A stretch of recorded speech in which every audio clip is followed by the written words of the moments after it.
আমি অনেক দরিদ্র ফ্যামিলির ছেলে। আপনার বাবা কি করতো? আমার বাবা মানে অন্য জমিতে কাজ করতো। কৃষক ছিল? হ্যাঁ, কৃষক। ঢাকায় আসতো, ঢাকায় কাজ করতো।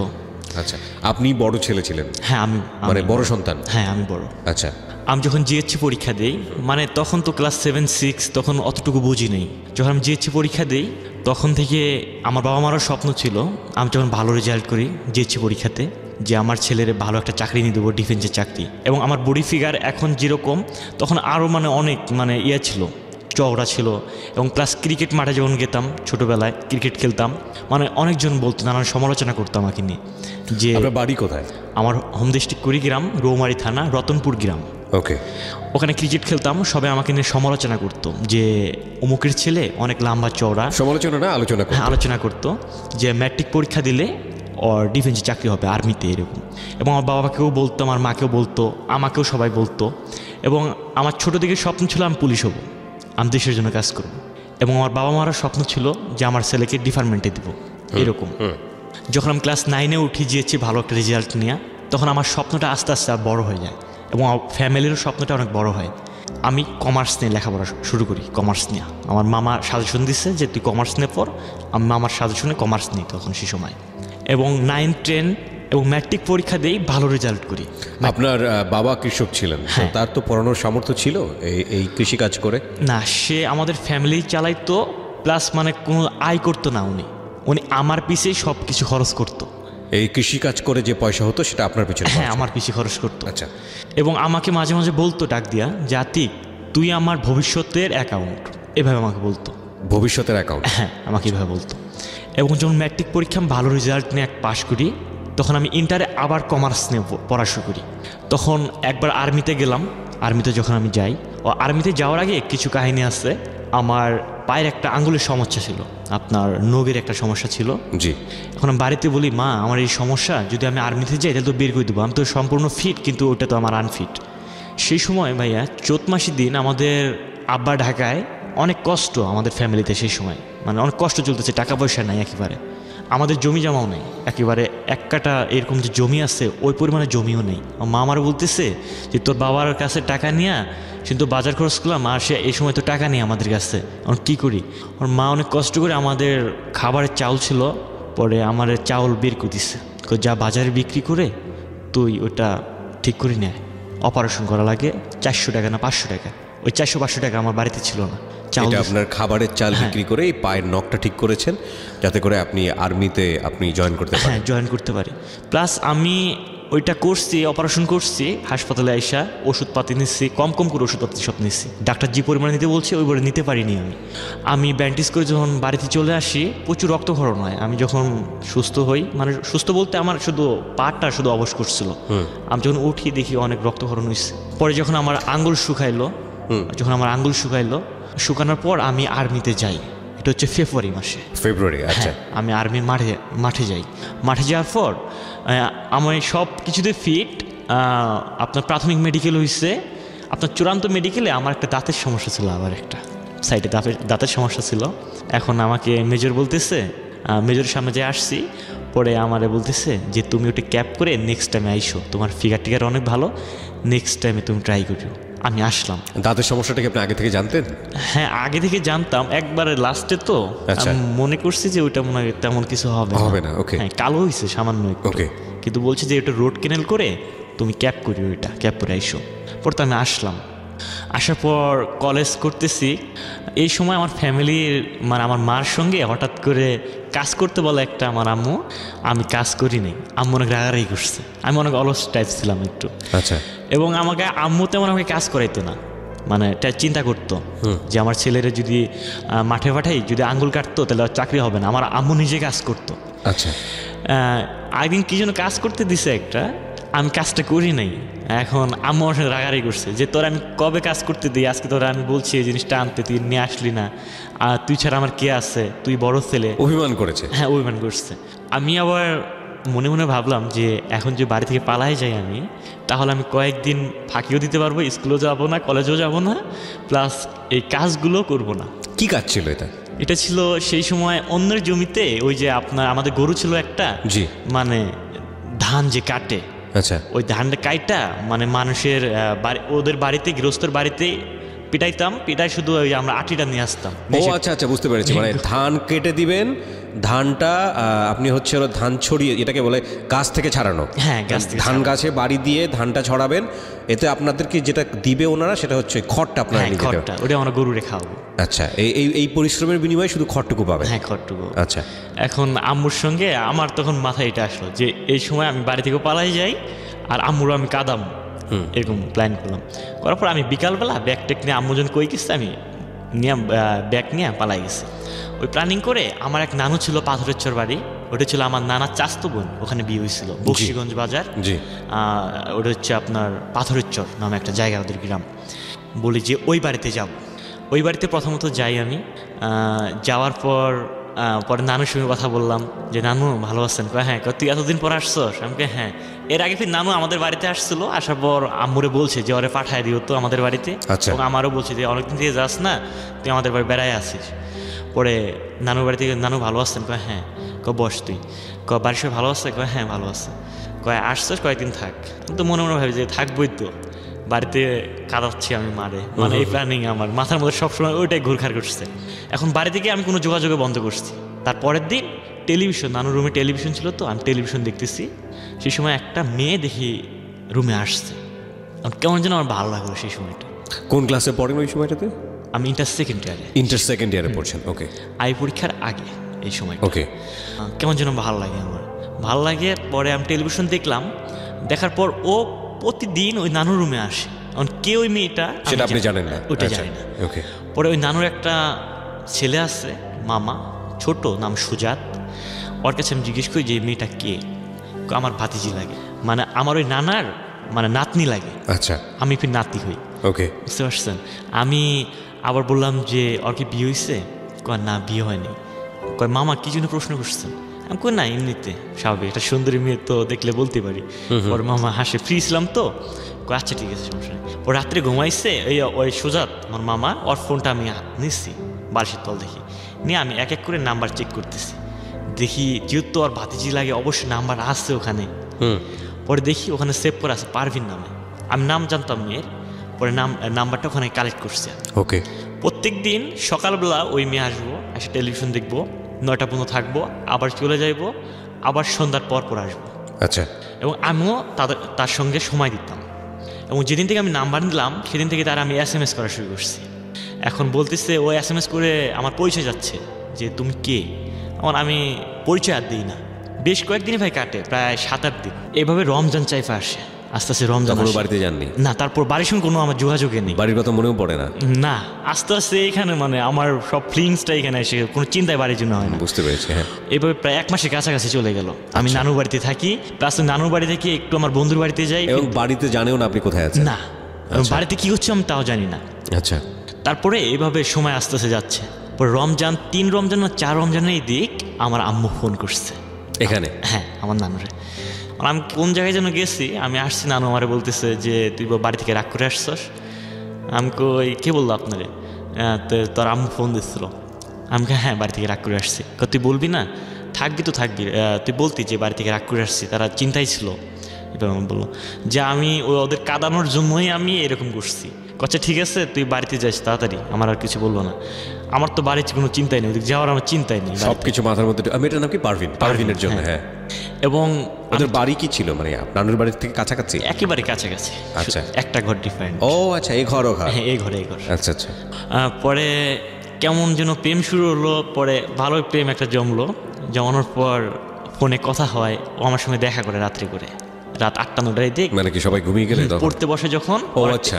পড়ার টেবিল থেকে চলে আসে। ওর বাবা কি করতো? ওর বাবা কৃষক ছিল। ওর বাবাও কৃষক ছিল? আচ্ছা।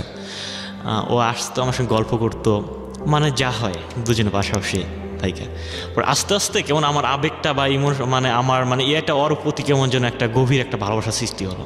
পরে আমি আমার মনের মধ্যে, আমার ব্রেনের মধ্যে একটা শয়তানি একটা কাজ করলো যে একটা কাজ করি, ওর আব্বা আম্মারে ঘুমের ট্যাবলেট খায়া ওর রুমের মধ্যে আমি দেখা করবো। আর আমি বললাম যে তোমার সঙ্গে দেখা করবো। প্রথমে আমার প্রস্তাব দিলাম আমি। এটা কি মানে ঘুমের ট্যাবলেট খাইয়ে ওর সঙ্গে ওর রুমে দেখা করতে হবে? অন্য কোনো প্ল্যান ছিল নাকি শুধু দেখা করাটা? এখন না না, you have to clear this because it's your life story.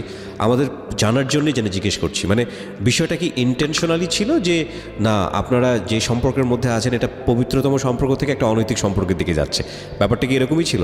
না, আমার প্রেম ছিল পবিত্র প্রেম। প্রেম ফিলিংসটা পবিত্রই ছিল, পবিত্র মানে ছিল। আপনারা ওর রুমে দেখা করতে যাবেন, ও তো আপনার রুমে আসতো, ওর রুমে দেখা করতে যাওয়ার প্রয়োজনটা কি আমি ছিল? যে রুমে থাকি আমার ছোট মামা আমার সাথে থাকে, এটা সমস্যা। আচ্ছা, ওর okay. রুমটা একাই, আচ্ছা। এখন বাইরে যদি দেখা করি তাহলে সমস্যা সমস্যা। এই জন্য রুমের ভিতরে হ্যাঁ, যাবেন। রুমে যেহেতু আচ্ছা। একাই থাকে। তো বাবা মাকে সেজন্য স্লিপিং পিল খাওয়াতে হবে। হ্যাঁ, আচ্ছা। এখন ওরে বললাম যে তোমার রুমে আমি যাব, আমার তো আসবা, আমার আব্বা আম্মা যখন থাকে সারা রাত, আমি সমস্যা নেই, এই ব্যবস্থা আমি করতেছি।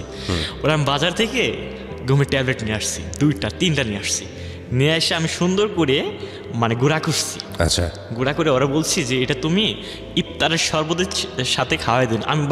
আমি আল্লাহর কাছে মাপ চাই, আমি অনেক একটা ভুল করছি এই সময়। না ঠিক আছে, আপনি যেটা করেছেন সেটা আপনি বলতে আসছেন এখানে, আপনি ভুল করেছেন সেটা আপনার ভিতরে অনুতপ্ত বোধ আছে বলেই আপনি এখানে এসেছেন। হ্যাঁ, কারণ সমস্যা নেই, বলুন। রোজার মাসে যে ইফতার করব যে পানি দিয়া, ওখানে আমি ঘুমের ট্যাবলেট খাওয়াই দিচ্ছি। না, তারপর আপনি ওকে বলেছেন মিশানোর জন্য। হ্যাঁ, মিশন ও রাজি হয়ে গেছে। হ্যাঁ, ও রাজি হয়েছে। তারপর এবং ও খাওয়াইছে এবং আমার বলছে হ্যাঁ আসতে পারো তুমি।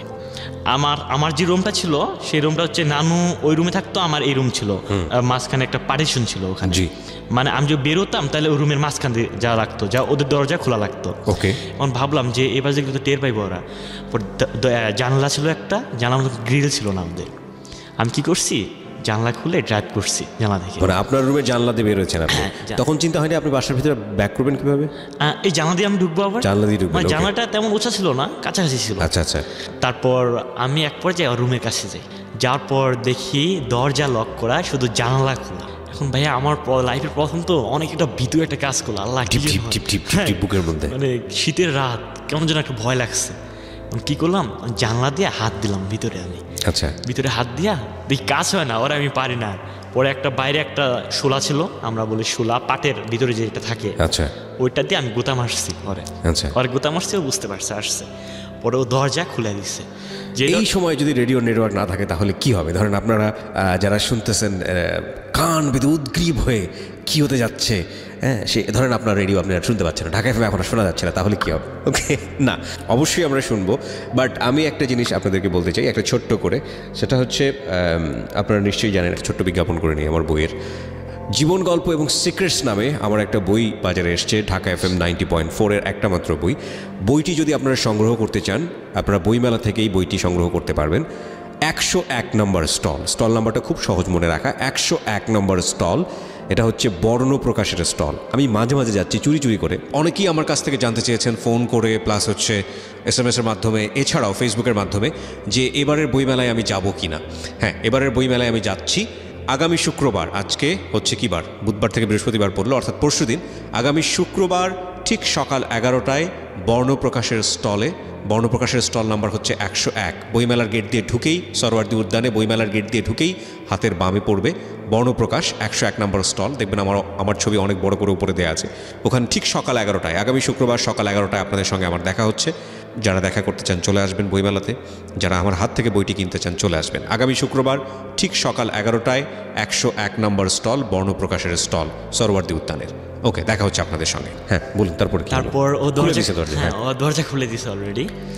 আমি যে রুমের ভিতরে ঢুকছি আমার প্রচন্ড ভয় লাগতেছে, মানে আমার শরীর কাঁপতেছে, কাঁপা শুরু করছে। পরে ওদিক দরজা লক করলো, আমি মনে মনে করি কোনো প্ল্যানিং করলো নাকি, মানে আমার মাথার মধ্যে এই চিন্তা আসে গেলো, এই সময় যদি দড়া খাই তাহলে তো মায়েরও খাইবো, মান সম্মান শেষ এই সময়। আর নানুর বাড়িতে আসছে, নানুরও মান সম্মান শেষ, এরকম চিন্তা আসলো মাথার মধ্যে। পরে দেখি ল্যাব তো শীতের দিন, সোজা ল্যাবের তলে ঢুকে বললাম। ল্যাবের ঢুকে প্রায় 5 মিনিট প্রায় নীরবতা মনে পালন করছিলাম আমি সেই সময়, মানে কোনো কথা নেই, সাউন্ড নেই, মানে ভয় কাজ করছে সেই সময় আমার। মানে একটু পর ওর সঙ্গে কথা তো বলা যায় না রুমের ভিতর, আমাকে ও বলতেছিল ভয় পাইছো, আমি কই হয়তো পারে কথা, না ঘুমায় বসছে আব্বু আম্মু। ওর রুমের ভিতরের পারিশন আবার লক করা দরজা, কোনো সমস্যা নেই। ভাইয়া আস্তে আস্তে ওখানে কথা বলতে বলতে অন্য একটা ফিলিং জন্মে গেল। আসলে চিন্তাধারা ছিল না, স্বাভাবিক, হ্যাঁ এই জিনিসটা হবে। এবং আমার লাইফের প্রথম এটা, এবং আমি কোনো মেয়ের লাইফের, মানে ও আমার লাইফের প্রথম, ওর সঙ্গে আমি অবৈধ মেলামেশা করি। এটা মানে এটা আপনাদের আমার জীবনের প্রথম, এটা মেয়ের সঙ্গে আমার মেলামেশা। চিন্তা ছিল না, কিন্তু ইন্টেনশনালি জিনিসটা হয়ে গেছে। হ্যাঁ, আমার জীবনের প্রথম এটা। দুজনেই মানে দুজনের সম্মতিতেই জিনিসটা হয়েছে। তারপর শারীরিক মেলামেশা হলো ওখানে আমার লাইফের প্রথম ওইটা। ওখানে আমি ছিলাম প্রায় 3টা পর্যন্ত, 12টায় ঢুকছি 3টায় বেরোইছি ওখান থেকে। জি, সেদিন রাত কাটার পর আমার কিচ্ছু ভালো লাগে না, আর বাড়ির চিন্তা ভাবনা তো মোটেও আমার এক্স্যাক্টলি আমার সেটাই মাথায় আসছিল যে বাড়ির চিন্তায় যতটুকু ছিটেফোঁটা ছিল এরপর আর থাকার কথা না। হ্যাঁ, আমি অনেক দিন ওখানে থাকলাম, মানে সারাক্ষণ মাথার মধ্যে শুধু এই সম্পর্ক এবং পারফিনের কথা মাথায় ঘুরছে। হ্যাঁ, পারভিনের কথা মাথায় ঘুরতো। এবং সেও নানুর রুমে প্রায় 5-6 বার আসতো। মানে আপনারা যেটা বুঝতে পারছিলাম যে খুব স্বল্প সময়ের মধ্যেই বুঝে না বুঝে কাছাকাছি এরকম সুযোগ থাকার কারণে আপনারা র্যান্ডামলি একটা অনৈতিক সম্পর্কে যাওয়ার একটা সুযোগ ছিল এবং আপনারা সেটার ব্যবহার করতেছিলেন। ওকে, অনেকদিন বেশ কয়েকদিন কাটলো এইভাবে। আবার ঘুমের ট্যাবলেট খাওয়াই, ফির 2 দিন পর মানে রেগুলার আপনারা ঘুমের ট্যাবলেট হ্যাঁ ঘুমের ট্যাবলেট খাওয়াই। তারপর দিন আবার 4টা নিয়ে আসছিলাম আমি, যে ঘুমের নিয়ে আসছি, আবার খাওয়াইছি, আবার মেলামেশা করছি, রুমে গেছিলাম। এভাবে দীর্ঘ প্রায় 5-6 দিন ওর সঙ্গে আমার মেলামেশা হয়েছে। প্রায় 15 দিনের মধ্যে এটা মেলামেশা হয়। সেই সময় নানু আমার বলতেছে যে তুই বাড়ি চলে যা। নানু একটু বুঝতে পারছে বিষয়টা, বুঝতে পেরেছে। হ্যাঁ, একদিন কি হয়েছে, আমি জানলা ড্রাইভ করে চলে গেছি, নানু আমার রুমে আসছে, দেখে আমার রুমে এসে দেখে জানলা খোলা। সে ভয় তো আতঙ্ক, কি কোনো চোট্টর আসছে নাকি, দেখে বিছানায় আমিও নেই। পরে কি হলো, কোথায় গেছে? পরে নানু দাঁড়িয়ে আসছে, ওদের বিটা ছিল, বিটার আপনার উঠানে দাঁড়িয়ে আসছে, দেখে আমি পারভিনের রুম থেকে বের হয়ে আসছে। নানু আমার কোনো কিচ্ছু বলেনি, সে আবার চুপচাপ করে রুমে শুয়েছে। আমি আবার জানলা দিয়ে ভিতরে ঢুকে আবার জানলা লক করছি, ওইটা উনি দেখছে। উনি আমার একটা কথাও বলেনি, না বললা। তারপর দিন বলছে যে তুই বাড়ি চলে যাস। তোর আম্মু ফোন দিছিল, মানে উনি আরো আমার প্রতি মানে আবার জোর দিচ্ছে যে বাড়ি চলে যা। তারপর চাপ দিচ্ছে বাড়ি যাওয়ার জন্য। হ্যাঁ, পরে আমি একদিন পর চলে গেলাম বাড়িতে। অনেকদিন পর বাড়িতে গেলাম, মা তো বলতেছে যে তোর বাড়ির কথা মনে পড়ে না, ওখানে গেছোস, তোর পরীক্ষার সামনায়। আমি আবার অ্যাকাউন্টিং প্রাইভেট পড়ি, তোর প্রাইভেট পড়া লাগবো না। আমি কই হ্যাঁ পড়বো, সমস্যা নেই। আবার আমি প্রাইভেট আগের মতো কিছু শুরু করি। আর পারভিনের সঙ্গে আমার কথা হয়, ফোনে কথা হয়। কথা বলতে বলতে আমার পরীক্ষা আমার চাইফা আসে। সে সময় পরীক্ষা একেবারে কাছে চলে আসে। সেই সময় পারভিনের আমি বলি যে তুমি কথাবার্তা একটু কম করে বললো, আমার সমস্যা হয়।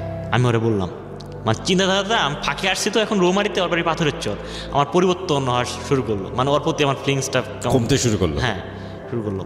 ওরা আমি বললাম যে পরীক্ষা আমার সামনে, তুমি কম কথা বলো। আচ্ছা ঠিক আছে। আমি পরীক্ষা দিলাম, ভালো করে পরীক্ষা দিলাম। দেওয়ার পর আমার মামা থাকতো নবীনগর কালামপুরে থাকতো। জি, ওই মামার বাড়িতে বেড়াইতে আসবো পরীক্ষার পর, কোনো কাজ বাজ নাই। এখন মামা আমারে বলতো যে তুই অনেকদিন থেকে আগে থেকে বলতো যে আমার বাড়িতে আয়। মামা আবার চাকরি পাইছে 2012 সালে ডিবি পুলিশ। সে যে আমি কোথায় থাকি তুই দেখা যা, একটু ঘুরাই টুরাই যা, এখানে ঢাকা শহরে আসস নাই, একবার দেখা যা। আমি কই আচ্ছা ঠিক আছে। পরীক্ষার পর মামার বাসায় আসলাম। আসার পর এখানে বেশ প্রায় 4-5 দিন ছিলাম। 4-5 দিন থাকার পর আমার আগে থেকে প্ল্যানিং ছিল যে আমি পারভিন সহ প্রেম করতেছি, এখন এই অবস্থায় শুধু প্রেম করলে হবে না, আমাকে একটা ইনকামের সোর্স বের করতে হবে ঢাকা শহরে। অর্থাৎ মামার বাসায় যাব, মামার বাসা থেকে আমি যে আমার বন্ধুর কাছে যোগাযোগ করছি, আমার বন্ধু আছে, ওদের কাছে যাব, ওরা জব করে, আমিও জব নেবো, নিয়ে আমি পারভিনের বের করে নিয়ে আসবো। এই ধরনের আমার চিন্তা ভাবনা, প্ল্যানিং কাজ করে। পরে মামার বাসায় আসলাম। আসার পর 6-7 দিন থাকলাম। থাকার পর মামারে বলতেছি, মামা আমি চলে যাম। ও কেন, তুই সেদিন আসলি, থাক আরও কিছুদিন থাক। মামা আমার অফিস করে, মামি একাই নতুন বিয়ে করছে, মামি তোর মামির সঙ্গে সময় টময় দে। আমি না মামা চলে যেতে হবে, সমস্যা আছে। পরে মামা আমার টাকা দিচ্ছে 1000 টাকা। মামা বলতেছে যে চল তোরে তাহলে গাড়িতে টিকিট করে দিয়ে আসি। মামা আপনাকে যাওয়া লাগবো না, আমার বন্ধু আছে, বন্ধুর সঙ্গে দেখা করে আমি চলে যাব নবীনগর স্মৃতিসৌধতে, আমার বন্ধু এখানে আসবো, তার সঙ্গে ঘোরাফেরা করে আমি চলে যাব, আপনার আশা লাগবো না। পরে আচ্ছা ঠিক আছে যা, আমার ফোনের সঙ্গে আমার সঙ্গে যোগাযোগ করিস ফোনে, সমস্যা হলে। আচ্ছা ঠিক আছে। ওখানে গেলাম, বন্ধুরে যা বললাম, বন্ধু আমার একটা চাকরির দরকার। আচ্ছা ঠিক আছে থাক তুই।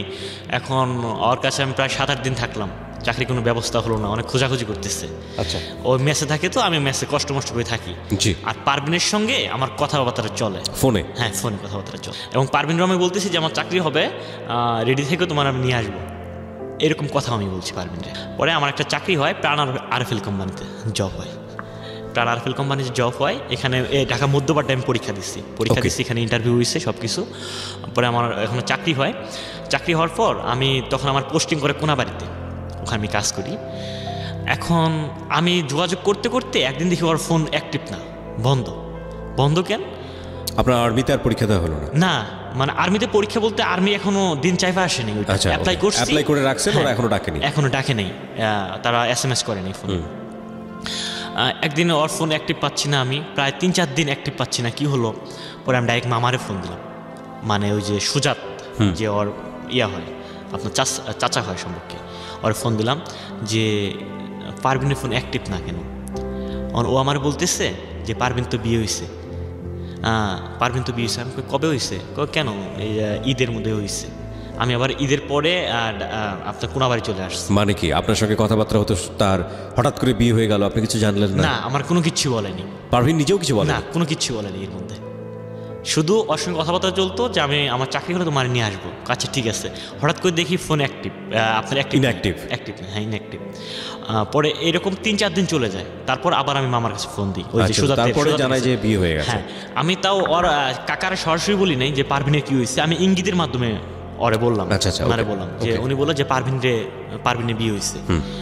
আমি তখন অনেক একটা কষ্ট পাইলাম, আর তখন আরও ভাই ওর প্রতি আমি আরও দুর্বল হলাম, কেমন যেন মানে ওই আপনার দৃশ্যগুলো আমার সামনে চলে আসে। পৃথিবীর নিয়মই তাই, তাবৎ পৃথিবীর সমস্ত জায়গায় নিয়মই তাই, যে জায়গায় বাধা আছে সেটার প্রতি টান আছে, এটা শুধু মানুষের মধ্যে না।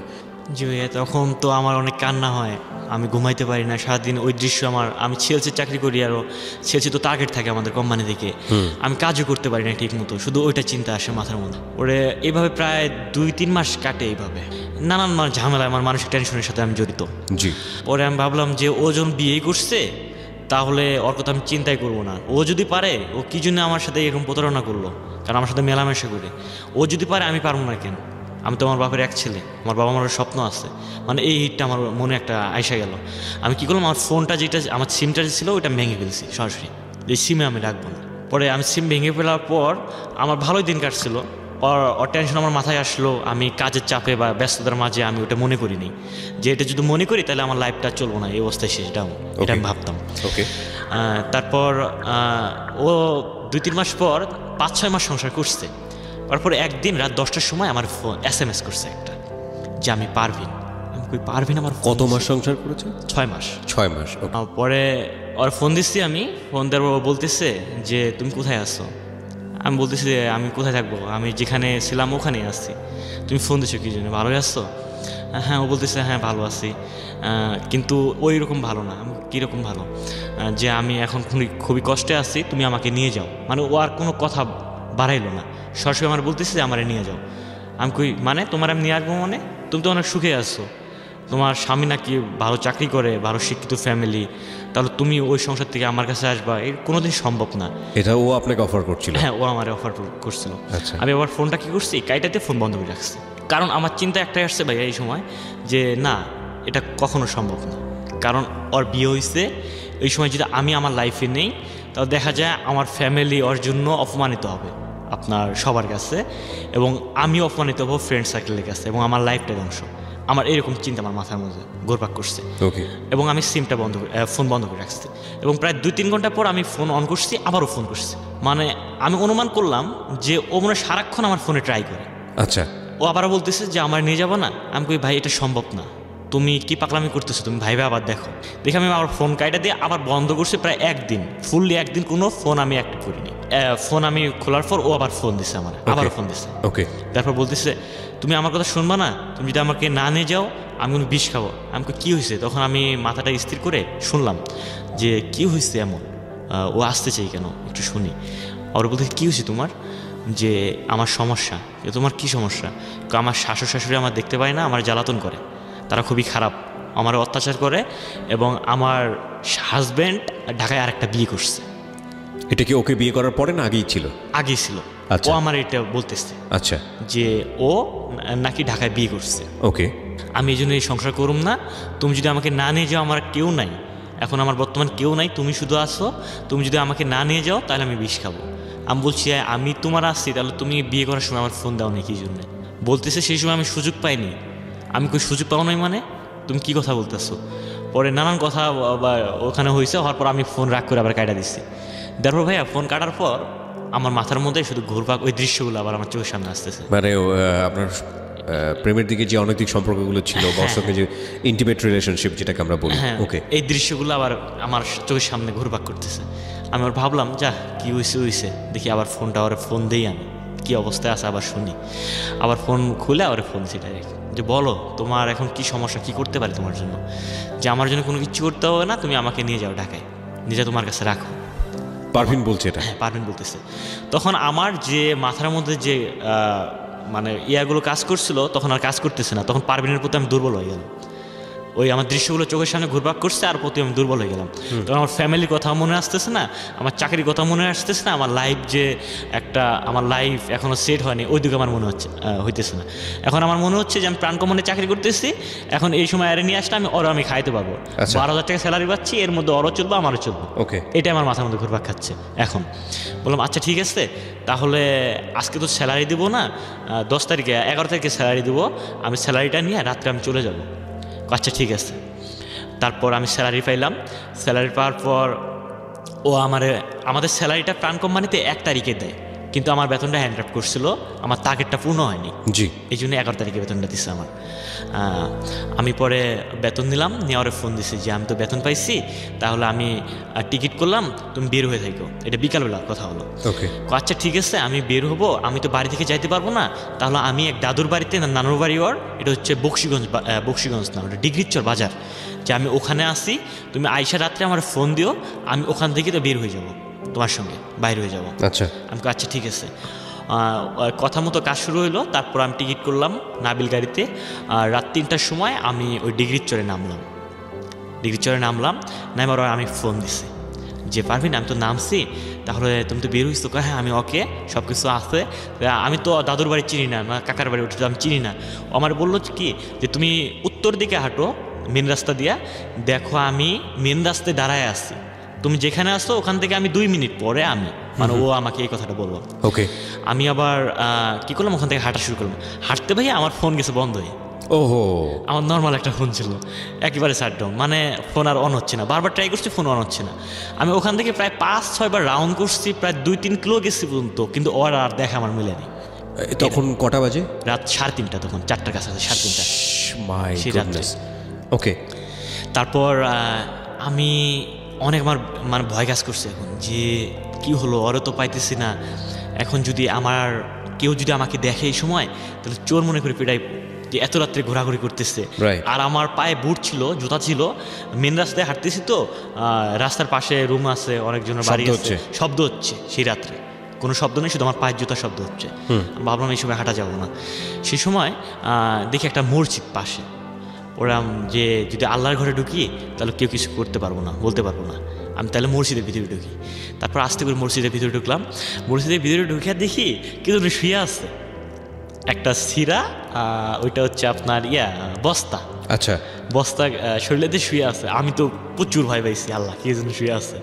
দেখে এক পাগল আমার দেখা জাগন পাইছে, আমার কোনো কিছু বলতেছে না, আমার শুধু দেখতেছে, আমার ভয় কাজ করতেছে। আমি পাগলের সঙ্গে কোনো কিছু কথা বললাম না, পাগলটা এক কোণে, আমি গেলাম ওই কোণে, যে আমি বইলাম ওখানে। আমার প্রচণ্ড ভয় কাজ করতেছে সেই সময়। ভয় পরে এখানে 4টা 4:30 ওই দিক, যখন আপনার ফজর আজান দেবো, তখন মসজিদের ইমাম আসলো চইলা। ওকে, আসার পর আপনার ইন দ্য মিনটাইম চিন্তা হচ্ছিল না যে পারভিন কোথায় কি করতেছে? হ্যাঁ, কাজ করতেছি সেই সময়। আমার প্রচুর টেনশন হচ্ছে এবং ফোন আমি বারবার খুলতেছি, মানে ফোন আমি বারবার ট্রাই করছি। এটা কি ফোন বন্ধ হচ্ছে কি, মানে ফোন ব্যাটারি অফ হয়ে গেছে নাকি ফোনে ঝামেলা? না, ব্যাটারি সমস্যা। ওকে, বারবার অন করতেছি, ফোন অন হচ্ছে না। এবং সেই সময় ইমাম সাহেব চলে আসলো, আমার বললো, আমি সালাম দিলাম যে তুমি কে? আমি বললাম হুজুর আমি তো আসছি ঢাকা থেকে, এখানে আমার গাড়ি দিয়ে নামিয়ে দিচ্ছে, আমার বাড়ি তো দূরে, এই জন্য মসজিদে উঠছি, ফজর নামাজ পড়ে একটু ভোর হলে আমি চলে যাব, শীতের সকালের জন্য বের হইনি আমি এত রাত্রে। আচ্ছা ঠিক আছে, সমস্যা নেই। আর ইমাম সাহেবও এত আমার প্রশ্ন করলো না। নামাজ টামাজ শেষ করে পরে আমি বিসমিল্লাহ বলে ফোনটা আমি বাটনে চাপ মারছি, দেখি ফোন অলরেডি অন হয়ে গেছে। ওকে, ব্যাটারিটা ছিল নর্মাল ব্যাটারি, একবার অন হয় একবার অফ হয় এরকম। ওকে, চার্জ হয়ে আসছে। পরে আমি পারভিনের তখনই ফোন দিছি যে পারভিন, ও কাদা শুরু করছে, তুমি আমার এত বড় ফাঁকি দিলা, তোমার জন্য আমি প্রায় 1 ঘন্টা দাঁড়িয়েছিলাম মেন রোডে, মানে অনেক কাদা শুরু করছে যে আমারে তো অবস্থা খারাপ করবো আজকে, আমি তোমার জন্য বের হয়ে আসছি, এখন যদি তোমার সঙ্গে আজকে আমি না যাই তাহলে তো আমার ফ্যামিলি, আমার শাশুড়ি বাড়ি থেকে রাগ করে আসছি। এবং ওর এখানে একটা সমস্যা ছিল, ও যখন ওর শাশুড়ি বাড়ি থেকে রাগ করে আসছে ওদের বাড়ি থেকে ওর নানুর বাড়িতে আসছে, দাদুর বাড়িতে নানুর বাড়ি, ওখানে রাগ করে আসছে। ওর আব্বু আম্মুরে বলে নেই ওর আব্বু আম্মু পরে ফোনে যোগাযোগ করে দেখে যে ওর কাকার বাড়িতে না খালুর বাড়িতে, ওই জিনানো বাড়িতে আসছে। আচ্ছা, ওটা কী সম্পর্ক হয় আমি জানি না, ওই বাড়িতে আসছে। এবং পারভিন বলতেছে যে তুমি যদি আমাকে না নিয়ে যাও আজকে, তাহলে কালকে সকালবেলা কাকারা এসে আমাকে মায়েরা ফেলাবো, যেহেতু হাজবেন্ডের বাড়ি থেকে কাকারা আসছে। ওকে ওকে। আমি কই তোমার চিন্তা নাই, আমি মসজিদে নামাজ পড়ছি, এখানে আমার ফোনের সমস্যা হয়েছিল, আমি এখানে আসি, তুমি আসো। কয় তুমি ওখানে থাকো না, তুমি আবার ওই রাস্তা দিয়ে হাঁটা শুরু করো, আমি আসতেছি, হাইটা হাইটা আসতেছি। আমাকে আচ্ছা তুমি আসো। পরে শীতের মধ্যে দেখি ও আসতেছে, ও আয়সা বলল যে চলো। এখন আমি ওরে বললাম যে মানে আমার ভাই সে সময়টা অনেক ভয় কাজ করছিল, প্রচণ্ড ভয় লাগতেছে যে কী যেন হয়। এই শীতের সকালে একটা মেয়েরে নিয়ে যাইতেছি আমি, কে যেন কি বলে, আর এই মেয়েরে বা কে চিনে, হয়তো বা চিনতেও পারে কেউ, আমারে হয়তো বা চিনে না, আমার বাড়ির রৌমারি, কিন্তু ওর বাড়িতেও ওখানে পাশাপাশি, হয়তো বা কেউ চিনতে পারে এরকম। তারপর ওরা আমি বললাম যে তুমি আমার পিছে থাকো, আমি তোমার আগে থাকি, কেউ যদি মাইন্ড না করে, আর কেউ যদি মানে ওইরকম আমার মানে ওরা আমি এই প্রস্তাবটা দিলাম যে তুমি পিছে থাকো অনেক। এভাবে হাঁটা শুরু করলাম, 5-10 মিনিট গেলাম, দেখি মানুষ আমার ফলো করতেছে, দুজনে ফলো করতেছে। আচ্ছা, তারপর ওরা আমি বললাম যে তুমি আমার কাছে আসো, তুমি কাছে আসো। ওর নাকে নাক ফুলছিল, বললাম তুমি আমার কাছে আসো, আমার হাত ধরো। এমনভাবে যাবো দুজনে হাজব্যান্ড ওয়াইফের মতো। ওকে। কে যদি ভাবেও মনে করে হাজব্যান্ড ওয়াইফ কই যেন যাচ্ছে, আর এইভাবে যদি দূরত্ব থাকি দুজনে, তাহলে মাইন্ডটা বেশি করে। এভাবে চলতে থাকলাম, হাঁটা শুরু করলাম। ভাই কোনো গাড়ি ঘোড়া পাইনি এখনো, শীতের সকালে এত মানে এখনো গাড়ি ঘোড়া আসেনি ওখানে। আর আমার তো সেই ক্লান্ত বোধ হচ্ছে, সারাদিন মার্কেটে চাকরি করছি, সন্ধ্যাবেলা আমি নিজে পাক করে খাইতাম কোনাবাড়িতে, কোনো বুয়া ছিল না, পাক করে খাওয়া দাওয়া অমনি আমি গাড়িতে জার্নি করে গেছি সেই রাত্রে। এবং আমার প্রচুর আমার শরীর খারাপ লাগতেছে, সে সময় গাড়ি ঘোড়া পাইতেছি না, ওর নিয়ে হাঁটতেছি। এমন সময় দেখি একটা সিএনজি আসতেছে, সিএনজি দাঁড় করাইলাম যে আমার দাদের বক্সিগঞ্জ বাজার নিয়ে যান। আচ্ছা ঠিক আছে চলেন। পরে আমাদের বক্সিগঞ্জ বাজারে নামাই দিল, ওখানে নামায় আমি আর চলতে পারছি না, আমি ওরা বললাম যে হোটেলে চলো, হোটেলে ফ্রেশ হয়ে খায় লই। আমি তো আসছি অনেক দূর, ওদের বাড়ি থেকে অনেক দূর আসছি, যে এখন আর সমস্যা নেই, আমার মনে এই কাজটা করতেছে, এখন আর সমস্যা নেই। পরে হোটেলে গেলাম, হোটেলে যা খাওয়া দাওয়া করলাম, ভাত খাইলাম ওখানে। খাওয়া দাওয়ার পর আমার ঠোঁট ফাটছে, মেরিল নিয়ে আসলাম, নিয়ে এসে ওরাও ঠোঁটে দিলাম লাগাই, আমি লাগাইলাম ঠোঁট। তারপর খাওয়া দাওয়া শেষ করে বের হয়েছি। বের হওয়ার পর গাড়ির স্ট্যান্ডে হাঁটতেছি, সেই সময় আমার পিছন থেকে কে যেন কলার ধরছে, কলার চেপে ধরেছে, চেপে ধরছে। পারভিন শুধু পাশ থেকে বলছে ভাইয়া, আমার তো আত্মায় পানি নেই। মানে ওর ভাই? হ্যাঁ ওর ভাই। এখন আমারে বলতেছে যে তুমি কে? আমাকে আমার বাড়ির রৌমারি। কি তোমার আব্বার নাম? আমার আব্বার নাম বললাম যে আমার আব্বার নাম লাল মিয়া। তারপর বলতেছে তুমি কোথায় থাকো? আমি গাজীপুর কোনাবাড়িতে থাকি। কে তুমি যে কত বড় একটা ভুল করতেছো, অন্যের বোর্ডে নিয়ে ঘুরতেছো, এটা তোমার অপরাধ না? আমি কই ঘুরতেছি না তো, আমরা ঢাকায় যাচ্ছি। কেন? আমি কই ওরা আমি বিয়ে করব। সরাসরি কথা বললাম। ওর আপন ভাই? হ্যাঁ আপন ভাই। ওর আপন ভাই ওখানে কোত্থেকে আসলো? ওর আপন ভাই নেক্সট টাইমে আমি শুনলাম নাকি ওর আপন ভাইরে কে যেন নিউজ দিছে যে তোর বোন রাগারাগি চলে গেছে। আমি ভাইয়া এই প্রশ্নটা আজকে আমি এই মানে প্রশ্নটা অ্যান্সার আজকেও আমি পারি নাই যে ওর ভাই কিভাবে আসলো বক্সিগঞ্জ বাজারে। আজকেও মেলাইতে পারিনি যে ওর ভাই কিভাবে আসলো বক্সিগঞ্জ বাজারে। এবং পারভিন আমাকে যা অ্যান্সার দিল নেক্সট টাইমে, পারভিন বলতেছে যে ভাইয়ারে কে যেন বলছে, তোমার সঙ্গে যে ফোন দিয়ে আমি যোগাযোগ করছি ওটা হচ্ছে দাদুর ফোন। ওই দাদু মনে বুঝতে পারছে, ওই দাদু মনে ভাইয়ারে ফোন দিছে, দিয়ে ভাইয়া আসছে। এবং ওর ভাইয়া আমার বলতেছে কি যে তোমাদের জন্য আমি খুব সন্ধ্যায় বেরোইছি কোনাবাড়ি থেকে, ওর ভাইয়া কোনাবাড়ি কাশিমপুর থাকে, ওখানে আমি সন্ধ্যায় বেরোইছি, সারা রাত তোমাদের জন্য আমি স্টেশনে পহরা দিয়েছি, তোমরা কখন আসবা। কিন্তু তুমি দিয়েছিলে আমি জানি না, কোন ছেলের সঙ্গে পারভিন ভাগতেছে এইটুকুই আমি জানি। তো ওর ভাই জানে মানে হচ্ছে পারভিনের ভাই জানে মানে হচ্ছে তো পারভিনের শ্বশুরবাড়ির লোকজনও জানার কথা। নেক্সট টাইমে জানছে, তখনও জানে না? না তখনও জানে। তো ওর ভাই জানলো কিভাবে? ওর ভাইকে খবরটা দিয়েছে কে? ওর ভাইয়ের খবর নাকি দিচ্ছে ওই যে পারভিনের দাদু। তার মানে পারভিন সেই সময়টাতে শ্বশুর বাড়িতে ছিল না যখন পালিয়েছে? ওকে। পারভিন ওর আব্বার বাড়িতে আসছে, ওর আব্বার বাড়ি থেকে ওর নানুর বাড়িতে না চাচার বাড়িতে আসছে রাগ করে, ওখান থেকে আমার সাথে পালায় আসছে। ওকে। তারপর আমাদের একটা স্কুল মাঠ ছিল ওখানে, ওই স্কুল মাঠে নিয়ে গেল দুজনরে। নিজে আমার বলতেছে যে তুমি তো একটা বিশাল একটা অপরাধ করছো, তুমি যে পারভিনরে বিয়ে করবা এর আগে তো বলতে পারতা আমারে, এর আগে তো বলতে পারতো যে পারভিনরে আমি ভালোবাসি, পারভিনরে আমি বিয়ে করুম, তো পারভিনরে তোমার কাছে আমি দিতাম। এরকম কথা বললো, কথা বলে আর কোনো কিছু বললো না। তখন আমি অনুমান করে নিতে পারলাম যে তোর বোন, এই জন্য উনি হইচই করলো না, যেহেতু মান ইজ্জতের ব্যাপার আছে, সম্মানের ব্যাপার আছে ওখানে। ও আমাদের নিয়ে বক্সিগঞ্জ বাজারে আইসা এক লেগুনও নিল, নিয়ে আপনার লেগুনের কী যেন বললো, একটা অনেক দূর একটা বাজারে নামাই দিল, আমাদের 3 জনরে নামাই দিল। তারপরে দেখি আরও লোকজন আসলো, ওখানে আরও 5-6 জন লোক আসলো। আসার পর তবু আমার হাতটা পুরোটাই ছাড়া, আমার কোনো হাতটা ধরে নেই, তারা আমি ফ্রি ছিলাম, আমি সেই সময় খোলা ছিলাম। তারপর আমার ওর খালুর বাসায় নিয়ে গেল, নিজে আর বলতেছে, আমার খালু বলতেছে যে ওর বান দেখ, মানে আপনাকে বলছে বান্ধার জন্য, মানে পারবিনের ভাইরে বললো যে ওরে বান দেখ। এখন ওর ভাই আমার সঙ্গে প্রচুর রাগারাগি করতেছে, এবং রাগারাগি করে পারবিনের অনেক মারধর করছে সেই সময়। পারবিনরও অন্দরমিনে যে অনেক মারধর করতেছে, পারবিন কাঁদতেছে, এটুকু আমি অনুমান করে নিতে পারলাম। এখন পারবিনের খালু আসে বলতেছে যে কি হয়েছে। এখন পারবিনের খালু আসে আমাকে প্রথম প্রশ্ন করছে যে তুমি কী করো। আমি জব করি। কোথায়? প্রাণ কোম্পানিতে জব করি। কী হয়েছে, তুমি তো বের করে নিয়ে আসছো মেয়েরে, তাহলে মেয়েরে বিয়ে করতে হবে। পরে সব কিছু বিয়ের কাগজপত্র সব রেডি করছে। আচ্ছা, করার পর বিয়ে পড়ানো শুরু করছে। আমি তো অনুমতি দিচ্ছি ঘুমানোর আগে যে আপনারা যা করবেন তা। ওকে। তারপর আমি অলরেডি বিয়ে করার সময় কাজী সাহেব একটা প্রশ্ন করে, আমার সার্টিফিকেটের বয়স ছিল সেই সময় 17 বছর, 18 বছরের নিচে, মানে 17 বছরের কাছাকাছি বয়সটা সেই সময় আমার। তখন কাজী সাহেব আমার বললো যে তুমি এখানে লেখো আমার বয়স 22 বছর, ওই যে একটা মূল কাগজে। আচ্ছা, যে এখানে লেখো আমার বয়স 22 বছর। পরে লিখলাম আমি আমার বয়স 22 বছর। আমার বলতেছি তোমার ছবি আছে তোমার কাছে? আমার কাছে তো অলরেডি ছবি থাকতো, সত্যিটা করা ছবি থাকতো, কারণ আমি বিভিন্ন চাকরিতে যদি অ্যাপ্লাই করতাম আমার ছবিগুলো লাগতো। জি। তারপর আমি ছবি দিলাম, 2 কপি ছবি দিলাম। তারপর বিয়ের কাজ শেষ হলো, সম্পূর্ণ হলো। তারপর আমি ওই রাতটা ওখানেই ছিলাম, ওদের খালুর বাসায় ছিলাম। সকালবেলা আমার ফোন দিছে, পারবিনের দ্বারা ফোন পাঠিয়ে দিছে। আমি ফোন কাছে পাইছি, ফোন অন করার সঙ্গে সঙ্গে আমার আম্মু আমার ফোন দিছে। আমার আম্মু তো ফোন দেয় না, আমার মামা ফোন দিছে, ছোটো মামা, আর আপনার ছোটো মামা। ও ফোন দিছে, ও ফোন দিয়ে বলতেছে মামা আপনার কী খবর? আমাকে মামা সব তো কমপ্লিট হয়ে গেছে। কি কমপ্লিট হয়েছে? আমাকে বিয়ের কাজ কমপ্লিট হয়েছে। আমার মা শুনছে, আমার মা হাপিল হয়ে গেছে, মানে অজ্ঞান হয়ে গেছে, সেন্সার মাথায় নেই। তারপর ডাক্তার নাকি নিয়ে আসে স্যালাইন লাগাইছে। নেক্সট টাইমে যা জানলাম আমি, মামা আমারে বললো ফোন করে। তারপরে আমার নানা তখন আমার মারে বলতেছে নাকি যে ওই ছেলের দরকার নাই, ও নাতি ত্যায্যপুত্র করলাম, তুই ওই ছেলে ত্যায্যপুত্র কর, যে আমাদের কথা মানলো না, আমাদের এক মুহূর্ত ফোন দিল না দিয়ে ও একাই বিয়ে করছে, আমরা চলে যাই, ওই ছেলে আসে তুই বাদ দে। তখন নাকি আমার মা আমার নানারে কোনো কিচ্ছু বলে নেই ভাইয়া। এখানে আসলে আমার অনেক কান্না আসে এই কথাটা যখন আমার স্মরণ হয়।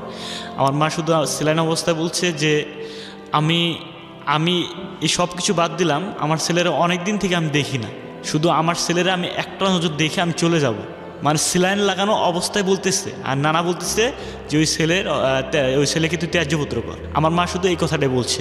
কথা বলে আমার মা হাফিল হয়েছে, আর কথা বলতে পারে না সেলাইন লাগানো অবস্থায়। তারপর আমার মামা আবার ফোন দিছে, দিয়ে বলতেছে যে আপনার মা এরকম শুরু করছে, তোমার মুখ দেখতে চাইছে, তুমি তাড়াতাড়ি তোমার ওয়াইফরে নিয়ে তুমি বিকালে চলে আসো, এভাবে বলতেছে। পরে আমি বিকালে পারবিনের খালুর বাড়ি থেকে, পারবিনের ভাই ছিল, বড় ভাই, ও সহ আমি সহ, পরে ওই নানুর বাড়িতে গেলাম।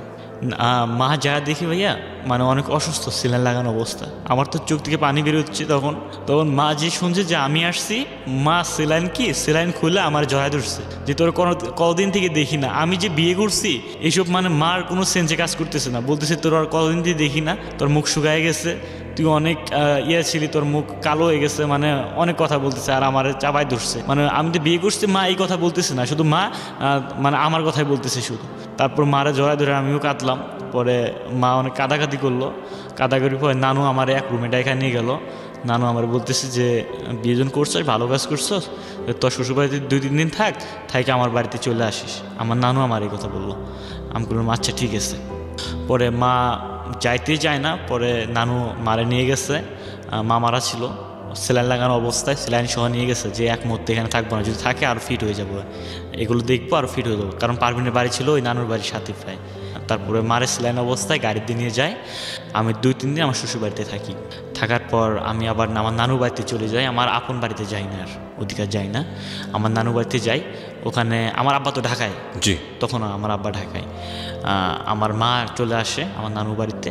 আসার পর সব মামারা বসে আমারে বলতেছে, তুই যদি ওই মেরে নিয়ে খাস তাহলে তোরে আমরা আজ থেকে ত্যায্যপুত্র করব, আর তুই যদি ওই মেরে ভুলাই যাস তাহলে যে কোনো বিনিময়ের কারণে হোক আমরা ওই মেরে রাখবো না। এটা হচ্ছে আমার ফ্যামিলির কথা, আমার ফ্যামিলি বলতেছে। ওকে। এখন আমি সেই মুহূর্তে ভাই আমি কি অ্যান্সার দেবো তাদের কাছে? এক দেখি আমার মা অসুস্থ, এক দেখি ও। এখন আমি কি বলবো এখানে? আমি কোনো মতামত তাদের দিই না। লাস্টে আমি একটা কথা বলে আসি, ঠিক আছে আপনারা যা করবেন তাই, আমি তাই রাজি। এই কথা বললে আমি তারপরের দিনে আমার শ্বশুরবাড়িতে চলে আসি। মানে আপনি পারভিনের ওখানে চলে আসলেন? পারভিনের ওখানে আসি। আসার পর ওখানে আমি আরও 2 দিন থাকি। পারভিনের সাথে? হ্যাঁ, পারভিনের সঙ্গে থাকি। তারপর ওখানে আমি আরও 2 দিন থাকি। থাকার পর আমি ঢাকায় চলে আসি। ওখান থেকে আমার শ্বশুরবাড়ি থেকে আমি ঢাকায় চলে আসি। ঢাকায় চলে আসার পর ওই পারভিন সহ আমার কন্টিনিউ ফোনে কথা হয়। এভাবে প্রায় আমাদের 2-3 মাস চলে যায়। চলার পর একদিন হঠাৎ করে আমার শ্বশুর আব্বা মারা যায়। আমার শ্বশুর ছিল ক্যান্সার আক্রান্ত, সে মারা যায়। আমি আবার আমার মারে ফোন দিই, তখন আমি চৌরাস্তায়। তখন মারে ফোন দিই, মা আমার শ্বশুর তো মারা গেছে, আমি কি যাবো আমার শ্বশুরকে মাটি দিতে? আমার মা আমাকে তা বলেনি যে যেটা তোর ভালো হয় ওইটা তুই কর। আমি 12টার সময় গাড়িতে চললাম, যাইতে যেতে আমার রাত বাজলো 10টা। আমার জন্য তারা আর ওয়েট করলো না, তারা মাটি দিয়ে দিয়েছে অলরেডি আমার শ্বশুরে। ওকে। ওখানে জায়গায় থাকলাম আমি, আরও 1 দিন ছিলাম ওখানে। 2 দিন আমি ছিলাম শ্বশুরবাড়িতে। থাকার পর আবার আমি ঢাকায় চলে আসি। আসার পর এভাবে দিন কাটছে। এই সময় আমার ছোটো বোন ফোন দিয়ে হঠাৎ করে কাঁদতেছে। কী হয়েছে? কয় মা অসুস্থ হয়ে গেছে। মা অসুস্থ কী হয়েছে, কোনো সমস্যা? কয় না। আমাকে কী হয়েছে? কয় আমার এই যে আমাদের কাকা প্রতিবেশী দাদারা ভাতিজাবো, এবং 1-2 কথায় তারও পিকচার উঠেছে আমার বইয়ের। পিকচার উঠে তারা যখন বাড়ি চলে গেছে, আমার মারে নাকি সরাসরি আসি বলতেছে যে তোর বেটার বইয়ের ছবিতে, তোর ছেলের বইয়ের ছবিতে। আমার মা নাকি তখন আপিল হয়েছে যে যেটুকু সম্মান ছিল, যেটুকু আমার ছেলের একটা ইয়ে ছিল, সেইটুকু হাতছাড়া হয়ে গেল। মানে লোকে জানাজানি হয়ে গেল, লোকে গ্রামের সব জানাজানি হয়ে গেল। তখন নাকি মা অসুস্থ হয়েছে। তখন আমার ছোটো বোন ফোন দিছে, আমার ছোটো বোন এই কথাটা বললো। আমি তখন পারভিনের প্রতি একটা বিশাল একটা ক্ষোভ জন্ম নিলাম, যা তোর নিয়ে আমি সংসারে করুম না, ফ্যামিলি যেহেতু বলছে ফ্যামিলির কথাই আমি রাখবো। এরকম আমার একটা জিদ চলে আসলো মনের ভিতর। এবং পারভিনের সঙ্গে উল্টাপাল্টা ব্যবহার করতেছি। এবং আমরা বলি গ্রামের ভাষায় 40 বলি, 40 দিন পর বাপ মায়ের 40 করে, কেউ যদি আত্মীয় মারা যায়, সেই সময় পারভিনেরও আব্বার 40 ঘনিয়ে আসতেছে এবং আমারও দাওয়াত দিচ্ছে। এবং আমি দাওয়াতের আগে পারভিনের সঙ্গে অনেক রাগারাগি করি যে তোমাদের বাড়ি যাবো না, তুমি এরকম ফাঁস করছো, তোমার নামে সংসার করুম না, মানে উলট পালট, এবং অনেক রাগারাগি, অনেক গালাগালি ওরা আমি করতেছি, বিশ্রী গালাগালি করতেছি ওরা আমি। ওকে। তারপর ও আমার বললো যে আমি তো বলিনি, আমার এই কথাটা বললো যে আমি তো বলিনি এই কথা। আমি কে বলছে? আমি বলতে পারি না কে বলছে। তারপর ভাইয়া সত্য কথা বলতে আমি তার অনেক দুঃখ, মানে ওর কথায় আমি অনেক কষ্ট পাইছি, কারণ অনেক ফ্লাশ হয়েছে কথা, আমার প্রতিবেশী জানা হয়েছে, ঝগড়া চলছিল আপনাদের মধ্যে। তার মধ্যেও কেমন ওর প্রতি আমার আবেগটা আর সরে না। যেহেতু লাইফের প্রথম আর বিয়া, আমার আবেগ ওর প্রতি আরও মানে সরে না। এখন মা আমারে বলতো যে তোর ইচ্ছা, তুই কি, তোর যেটা ভালো হয় ওইটা। মা আমার ফির ওই প্রশ্নটা আবার করছে, অ্যান্সার দিচ্ছে। তার ফাঁকে আমার আব্বা ঢাকা থেকে আমার ফোন দিয়েছে হঠাৎ করে। আমার ফোন দিয়ে বলতেছে যে দেখ, তুই যদি ওই মেয়েরে নিয়ে খাস, আমার আব্বার একটাই রাগ যে আমার ছেলের জীবন ধ্বংস করছে। আমার ইচ্ছে ছিল ডিপার্টমেন্টে চাকরি করবো, আমার ইচ্ছে ছিল, আমার ফ্যামিলির ইচ্ছা ছিল। তখন আব্বার এটা রাগ কাজ করছে যে ওই মেয়েরে নিয়ে খাবো না, তুই ওই মেয়েটা যদি ঘর সংসার করস তাহলে তোর মারে 1 কাপ আমি বিষ খাবো, আমি 1 কাপ বিষ খাবো, আমরা মারা যাবো, তুই তোর ত্যায্যপুত্র করলাম, তুই তোর বউরে নিয়ে তুই থাকিস, তোর সাথে আমার কোনো যোগাযোগ নেই। কে বলেছে কথাটা? এটা আমার আব্বা আমার বললো। একদম ডিরেক্টলি আপনার সামনে বলেছে? না, এটা ফোনে আমার বললো কথাগুলো। মেয়েটার প্রতি ক্ষোভ ছিল কেন? হ্যাঁ, ক্ষোভ ছিল, মানে একটাই ক্ষোভ কাজ করছে যে এভাবে বিয়ে দেওয়ার কারণে। হ্যাঁ, এবং বিয়ে দিছে জোর করে, প্লাস চান্স দিছিল কিন্তু একটা ওই মেয়ের, যে যেহেতু কাগজপত্র গোপন রাখছে, এই পাখি ছেলে একটা চাকরি, মানে ফ্ল্যাশ আউট না করতে। আরো গ্রামে যে লোকজন জানাজানি হলো। তারপর আমি কোনো কিছু বললাম না, আমি আব্বা ফোন কাইটা দিল। তারপর আমার মা আমার ফোন দিছে যে তোর আব্বা তো বাড়ি চলে আসছে, আব্বা ফির বাড়ি চলে গেছে, তোর আব্বা তো বাড়ি চলে আসছে, মানসিক টেনশনে আছে, তুই বাড়িতে আসিস। আমি তো বাড়িতে যাইতে পারবো না, আমি তো চাকরি করতেছি, এখানে সমস্যা, ছুটি দেয় না। তারপর আব্বা ফির 2 দিন পর আবার ফোন দিছে, দিয়ে আবার কাদাকাদি করতেছে যে তুই বিশ্বাস করস না যে আমরা বিষ খাবো, আসলে বিষ খাবো, এইভাবে কথা বলতেছে। তারপর নানা কাছে ছিল, নানাও বলতেছে যে আসলে তোর আব্বা খুবই মানসিক টেনশনে আছে, মানে আরও মামাও ফোন দিচ্ছে যে সবাই আমার বলতেছে। আপনার বোন কয়টা? আমার বোন একটাই। মানে আপনার এক ভাই এক বোন, পুরো পরিবারের দায়িত্ব ইনফ্যাক্ট আপনার উপরে। হ্যাঁ। তারপর আমি ভাই কি সিদ্ধান্ত সেই সময় নেব, একদিকে বাবা মা, একদিকে হচ্ছে আমার বউ। এখন আমি সেই সময় কোনো সিদ্ধান্ত না খুঁজে পেয়ে আমি আব্বারে বললাম ঠিক আছে আপনারা যা বলবেন আমি তাই রাজি আছি। তারপর আমার আব্বা আমার বললো যে ঠিক আছে তোর আমি রাত্রে ফোন দিচ্ছি, কারেক্ট রাত 9টার সময় ফোন দেবার বলতেছে যে আমি যা যা বলবো এইগুলো তুই কান পাইতে শুনে রাখ এবং মুখস্থ করবি, এক কথা বারবার তুই ট্রাই করবি। আমার আব্বা আমার বলতেছে ওকে। আমাকে বলেন কি করবো, একটা নাটক করতে হবে। আমার বলতেছে যে একটা নাটক করতে হবে। আমাকে কি নাটক বলেন, এই নাটকে তুই মূল নায়ক থাকবি তুই। আমাকে বলেন হ্যাঁ করব।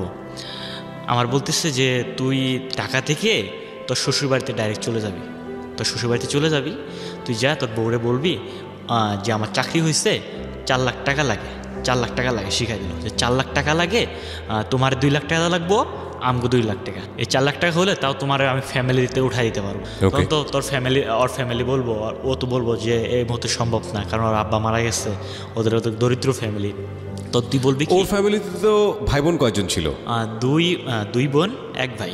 মানে এক ভাই তো মানে বড়? হ্যাঁ হ্যাঁ, ওই ভাই বড়, কিন্তু ওই ভাইটা সৎ ভাই। তারা সৎ ভাই? হ্যাঁ, ওর আব্বা 2টা বিয়ে করছে, ওই মা মারা যাওয়ার পর তখন পারভিনের মারে বিয়ে করছে। আচ্ছা, তো এরা ছিল একই মায়ের পেটে 2 বোন? হ্যাঁ 2 বোন। ওকে। তারপর বলেন তারপর কি করব? তারপর তোর বউরে বলবি, তোর বউজন টাকা দিতে পারবো না, তখন তোর বউরে বলবি চলো নানুর বাড়িতে যাই, নানুর বাড়িতে যা, আব্বা আসছে বাড়িতে, মা আসছে, তাহলে নানুর দ্বারাই মারে ফোন দেওয়ামো, আব্বারে ফোন দেওয়ামো যে আব্বা মা আসবো, তখন দুজনে হাত পা ধরবো। তখন তুই বলবি তোর মারে, তখন আমি যাবো না, শুধু তোর মারে পাঠাই দেবো। তোর মার হাত পা ধরবি যে মা আপনি সব কিছু, আমার চাকরি হয়েছে, আমি ছোট্ট একটা ভুল করছি, ঠিক আছে পারভিনের বিয়ে করছি, এটা ভুল ধরা চলে, কিন্তু এরপরও আমি প্রতিষ্ঠিত হতে যাচ্ছি, আমার চাকরি হয়েছে, আমার 4 লাখ টাকা লাগে, আমার টাকাটা দিলে আমার চাকরি হয়ে যাবো, সরকারি চাকরি, আমার চাকরি হয়ে যাবো, আমার টাকাটা দরকার। তখন তোর মা বলবো কি যে আমার কাছে তো টাকা নাইকা, তোর আব্বা তো রাগারাগি করে আসে নাই, তাহলে আমার ছোট্ট একটা জিনিস আছে, জমি আছে তোর নানার কাছে ভাগ পাবো, তোর নানার কাছে যা তুই। যখন তুই তোর নানার কাছে যাবি, তোর নানা বলবো যে ভাই এই মুহূর্তে আমার কাছে টাকা পয়সা নাই, তাহলে আমার কুড়িগ্রাম একটা ভাই আছে, ওই ভাইয়ের কাছে টাকা আছে, তাহলে ওর কাছে গেলে টাকা আমরা পাবো। এ হচ্ছে প্ল্যানিং। আর তারপর তোরা যখন কুড়িগ্রাম পার হওয়ার পর ওখানে তোরা যে কাগজটা দেবো টাকার স্ট্যাম্প, ওইটা হচ্ছে ডিপোজিট স্ট্যাম্প। এটা হচ্ছে আমার আব্বার কথা। এইটা যদি এক মুহূর্ত যদি তুই ভুল করস, তাহলে আজ থেকে মনে করবি তোর আব্বা আমি না, তোর মা নেই, তুই একাই তোর বউরে নিয়ে থাকবি, ত্যায্যপুত্র তোর করলাম, এবং যে কোনো মতে শুনবি তোর আব্বা তোর মা মারা গেছে। লাস্ট কথা এই কথা বলে আমার আব্বা কাঁদতেছে। পরে ফোন কাইটা দিল। আমি ওই বছর তার পরের দিন, এটা হচ্ছে আপনার বৈশাখী মেলা যেদিন। আপনার সঙ্গে আপনার ওয়াইফের সম্পর্ক এখন কেমন? হ্যাঁ ভালোই, তখন খুব ভালো সম্পর্ক। চিন্তা করে দেখবেন ওর ওয়াইফের জায়গাটা থেকেও কিন্তু একটা ভয়াবহ রকম পরিস্থিতি, কারণ বাবা মারা গেছে, ওদের পরিবারে কিন্তু আর্নিং করার মতো কেউ নাই, ওরা 2 বোন, এবং ওর ভাই সৎ হলো, কিন্তু ওর ভাই ওদের ফ্যামিলিটা পুরোটা মেনটেন করতো, ওর ভাই আপন ভাই পুরো সবাইকে মেনটেন করতো। আচ্ছা, তার মানে ভাইয়ের ওপর নির্ভর, যাই হোক না কেন বাবার ওপর নির্ভর আর ভাইয়ের ওপর নির্ভরের মধ্যে পার্থক্য আছে। আর এদিক থেকে হচ্ছে এর বাবা মায়ের একমাত্র কি বলা যেতে পারে সবেধন নীলমণি হচ্ছে ও, এবং সেখানে বাবা মা ওকে যেভাবে ব্ল্যাকমেল করবেই না বা কেন, তার পেছনে যথেষ্ট যুক্তিও আছে। দেখুন ওর জায়গা থেকে সিদ্ধান্ত নেওয়াটা কতটা কঠিন। গল্প সামনের দিকে এগোচ্ছে। তারপর আমি ওই পর্যায়ে, তারপর এটা হচ্ছে আপনার বৈশাখী মাস, আমি চলে যাই বৈশাখীর দিনে, রাত্রে উঠি ওদের বাড়িতে। আমি ওরা বলি যে পারভিন তো চাকরি হয়েছে, তাহলে সকাল হলে আমারে বললো আমারে 2 লাখ টাকা দিতে, 2 লাখ টাকা সংগ্রহ করতে। আমরা 2 লাখ টাকা দেবো, 4 লাখ টাকা সংগ্রহ করলে আমার আব্বা আম্মা তোমার মাইনা দেবো। ও তো আমার বলতেছে, ও কাতা শুরু করছে যে আমার কাছে টাকা নেই কা, আমারই কথা বলতেছে যে আমার কাছে টাকা নেই কি, আমার ফ্যামিলির তো জানো কী অবস্থা। আমি বললাম আচ্ছা ঠিক আছে, চিন্তা করার দরকার নেই, তাহলে সকালবেলা হলে তোমার সঙ্গে খাওয়া দাওয়া করে আমার নানুর বাড়ি চলে যাবো, নানুর দ্বারাই মারে ফোন দামো, আব্বারে ফোন দামো, আব্বা মা আসলে আব্বা আমার হাত ধরে দুজনে টাকা দিয়ে করুন। এটা ছাড়া কোনো আর বুদ্ধি নেই। আমার 20 তারিখে টাকা জমা দেওয়া লাগবে, বৈশাখীর 1 তারিখে গেছি ওদের বাড়ির মধ্যে আমি। পরে ওই পর্যায়ে সকালবেলা হলো, খাওয়া দাওয়া করে চলে গেলাম। তার মধ্যেও এখানে একটা কথা আছে, পারভিনের আম্মা ভয় পাচ্ছিল, মানে পারভিনের হঠাৎ করে ফ্যামিলি চাচ্ছে, পারভিনের না জানে কি করে, এরকম চিন্তাভাবনা আমার শাশুড়ির মাথার মধ্যে ঢুকার পর আমার বলতেছে যে পারভিনরে দিতে পারি, একটা শর্ত আছে, আমারে বলতেছে, আমি কি শর্ত? যে তোমার ফ্যামিলির যে কোনো একজন আসতে হবে, আমারে বলতেছে। আমি বলি এটা সম্ভব না, কোনোদিন সম্ভব না, আমার ফ্যামিলি কে আসবো? এই সময় তো আমার আব্বা আমার আমার প্রতি রাগ, এটা আমি আমার শাশুড়িকে বললাম, কিন্তু আমার শাশুড়ি মানতেছে না। পরে আমি ফাঁকে যেয়ে আমি আমার ফোন দিলাম আম্মুরে, যে আম্মু এই অবস্থা, এই কাহিনী, ওর তো যাইতে দিচ্ছে না। কি কি বলতেছে যে একটা লোক চাচ্ছে আমাদের। তারপর কি করলো, আমার মামারে বললো, ওই যে হারুন মামা মিন অধিনায়ক, যে ওই মামার না আমারে বললো যে তুই তোর ছোটো মামারে ফোন দে, হারুন, ওরে ফোন দিয়ে এত শাশুড়ির সঙ্গে কথা বলাই দে। আমার মামা আবার ফোন দিল, ফোন দিয়ে বলতেছে আমার শাশুড়িরে যে আমার ভাগিনা বিয়ে করছে, ঠিক আছে, আমার ভাগিনার তো বাপ মা মানে নিচ্ছে না, আমার বোন আমার ভগ্নপতির জামাই মানে নিচ্ছে না, কিন্তু আমি তো মাইনা নিচ্ছি, আমার ভাগিনার আমি অনেক ভালোবাসি, আমার ভাগিনা তো কাদাকাদি করতেছে এই বিষয়ে যে পারভিনরে যাইতে দিচ্ছে না, আপনি ছাইরা দেন, কোনো সমস্যা নাই, আমি আছি পারভিনের দায়িত্বে। আমার মামাটা পারভিনের মারে বলতেছে, আমার পারভিনের মা বলতেছে ফোনে কোনো কথা হয় না, আপনি সরাসরি আমার বাড়িতে চলে আসেন। আমার মামার প্রশ্ন, আমার মামা তখন চলে আসলো, তারপর আসার পর কথাবার্তা বলে পারভিনের মা আমার মামারে হাতে উঠাই দিল, যে এটা তোমার আজ থেকে ছোটো মেয়ে, উকিল বাপ দায় দিল। তারপরে আমারে দিয়ে দিল যে যাও, আমারে বলো যে আতিক যেখানে থাকো সাবধানে থাকো, আমার মেয়েরে তোমার হাতে উঠাই দিলাম, ওর আব্বা নাই, মারা গেছে, এখন তুমি সব কিছু। এবং আমার মামারে বললো যে তুমি ওনার উকিল বা আব্বা। তারপর আমার মামা বললো ঠিক আছে, কোনো সমস্যা নাই, আমার হাতে উঠাই দিচ্ছেন, আমার এটা মেয়ের মতো। তারপর বাইক নিয়ে গেলাম গা। তারপর এখানে আমার মামা একটা কাজ করছে, তখন থেকে ভাই আমার একটা ডাউট সৃষ্টি হয়েছে। আমার মামা, আমরা যখন রাস্তায় উঠি, মেন রাস্তায় বাইক নিয়ে, আমি পারভিন সহ হাঁটতেছি, মামা বাইক নিয়ে চলে গেল, দুইজন ওরা আসছে, ড্রাইভ করে একজন, আর মামা ড্রাইভ করতে পারে না, আর আমি সব তিনজন আসছি, যাওয়ার সময় তো চারজন হই, তাহলে বাইকে তো জায়গা আর হয় না। এখন আমারে বলতেছে মামা যে আতিক তুমি ওই বাসে উঠো, একটা বাস আসতেছে, তুমি বাসে উঠো, আমি বৌড়ে নিয়ে যাইতেছি। দেখেন ভাইয়া, ওটা হচ্ছে ভাগিনা, ওনার উচিত ছিল যে তুমি বাইক দিয়ে যাও, আমি বাসে উঠে তোমাদের পিছে যাইতেছি, যাইয়া তুমি বাজারে ওয়েট করো বা চার দোকানে ওয়েট করো, তোমার পিছে আমি যাই, তোমাদের একসঙ্গে আমি বাড়িতে নিয়ে যাচ্ছি।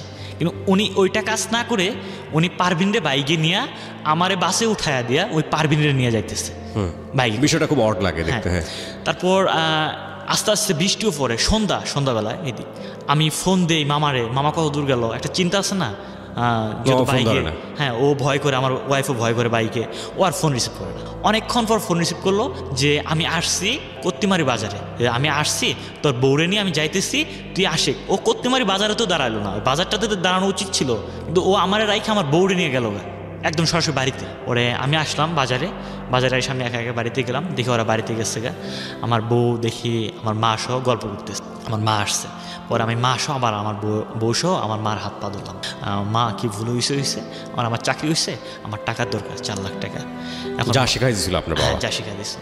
মা বলতেছে এখন তোর আব্বা তো তোর প্রতি রাগ, আমার প্রতিও রাগ, আমি আসছি, তোর আব্বা কোনোদিন টাকা দেবো না, এখন একটা উপায় আছে, তোর নানুর কাছ থেকে আমি টাকা জমি পাবো, ওই জমি যদি বিক্রি করে নিতে পারস তাহলে নিয়ে যা, আমার আপত্তি নেই। তারপরে আমি নানুরে বললাম যে নানু তাহলে জমিটা বন্ধক বা বিক্রি করে আমার টাকা দেন। পরে ওই শেখানো অনুযায়ী নানু বলতেছে যে না, আমার কাছে টাকা পয়সা নাই, এখন টাকা পয়সা আসছে আমার এক ছোটো ভাইয়ের কাছে, গেলে ওর কাছে যে জমি বিক্রি করে দিই বা বন্ধক রাখি, ওর কাছে টাকা নিতে পারবো।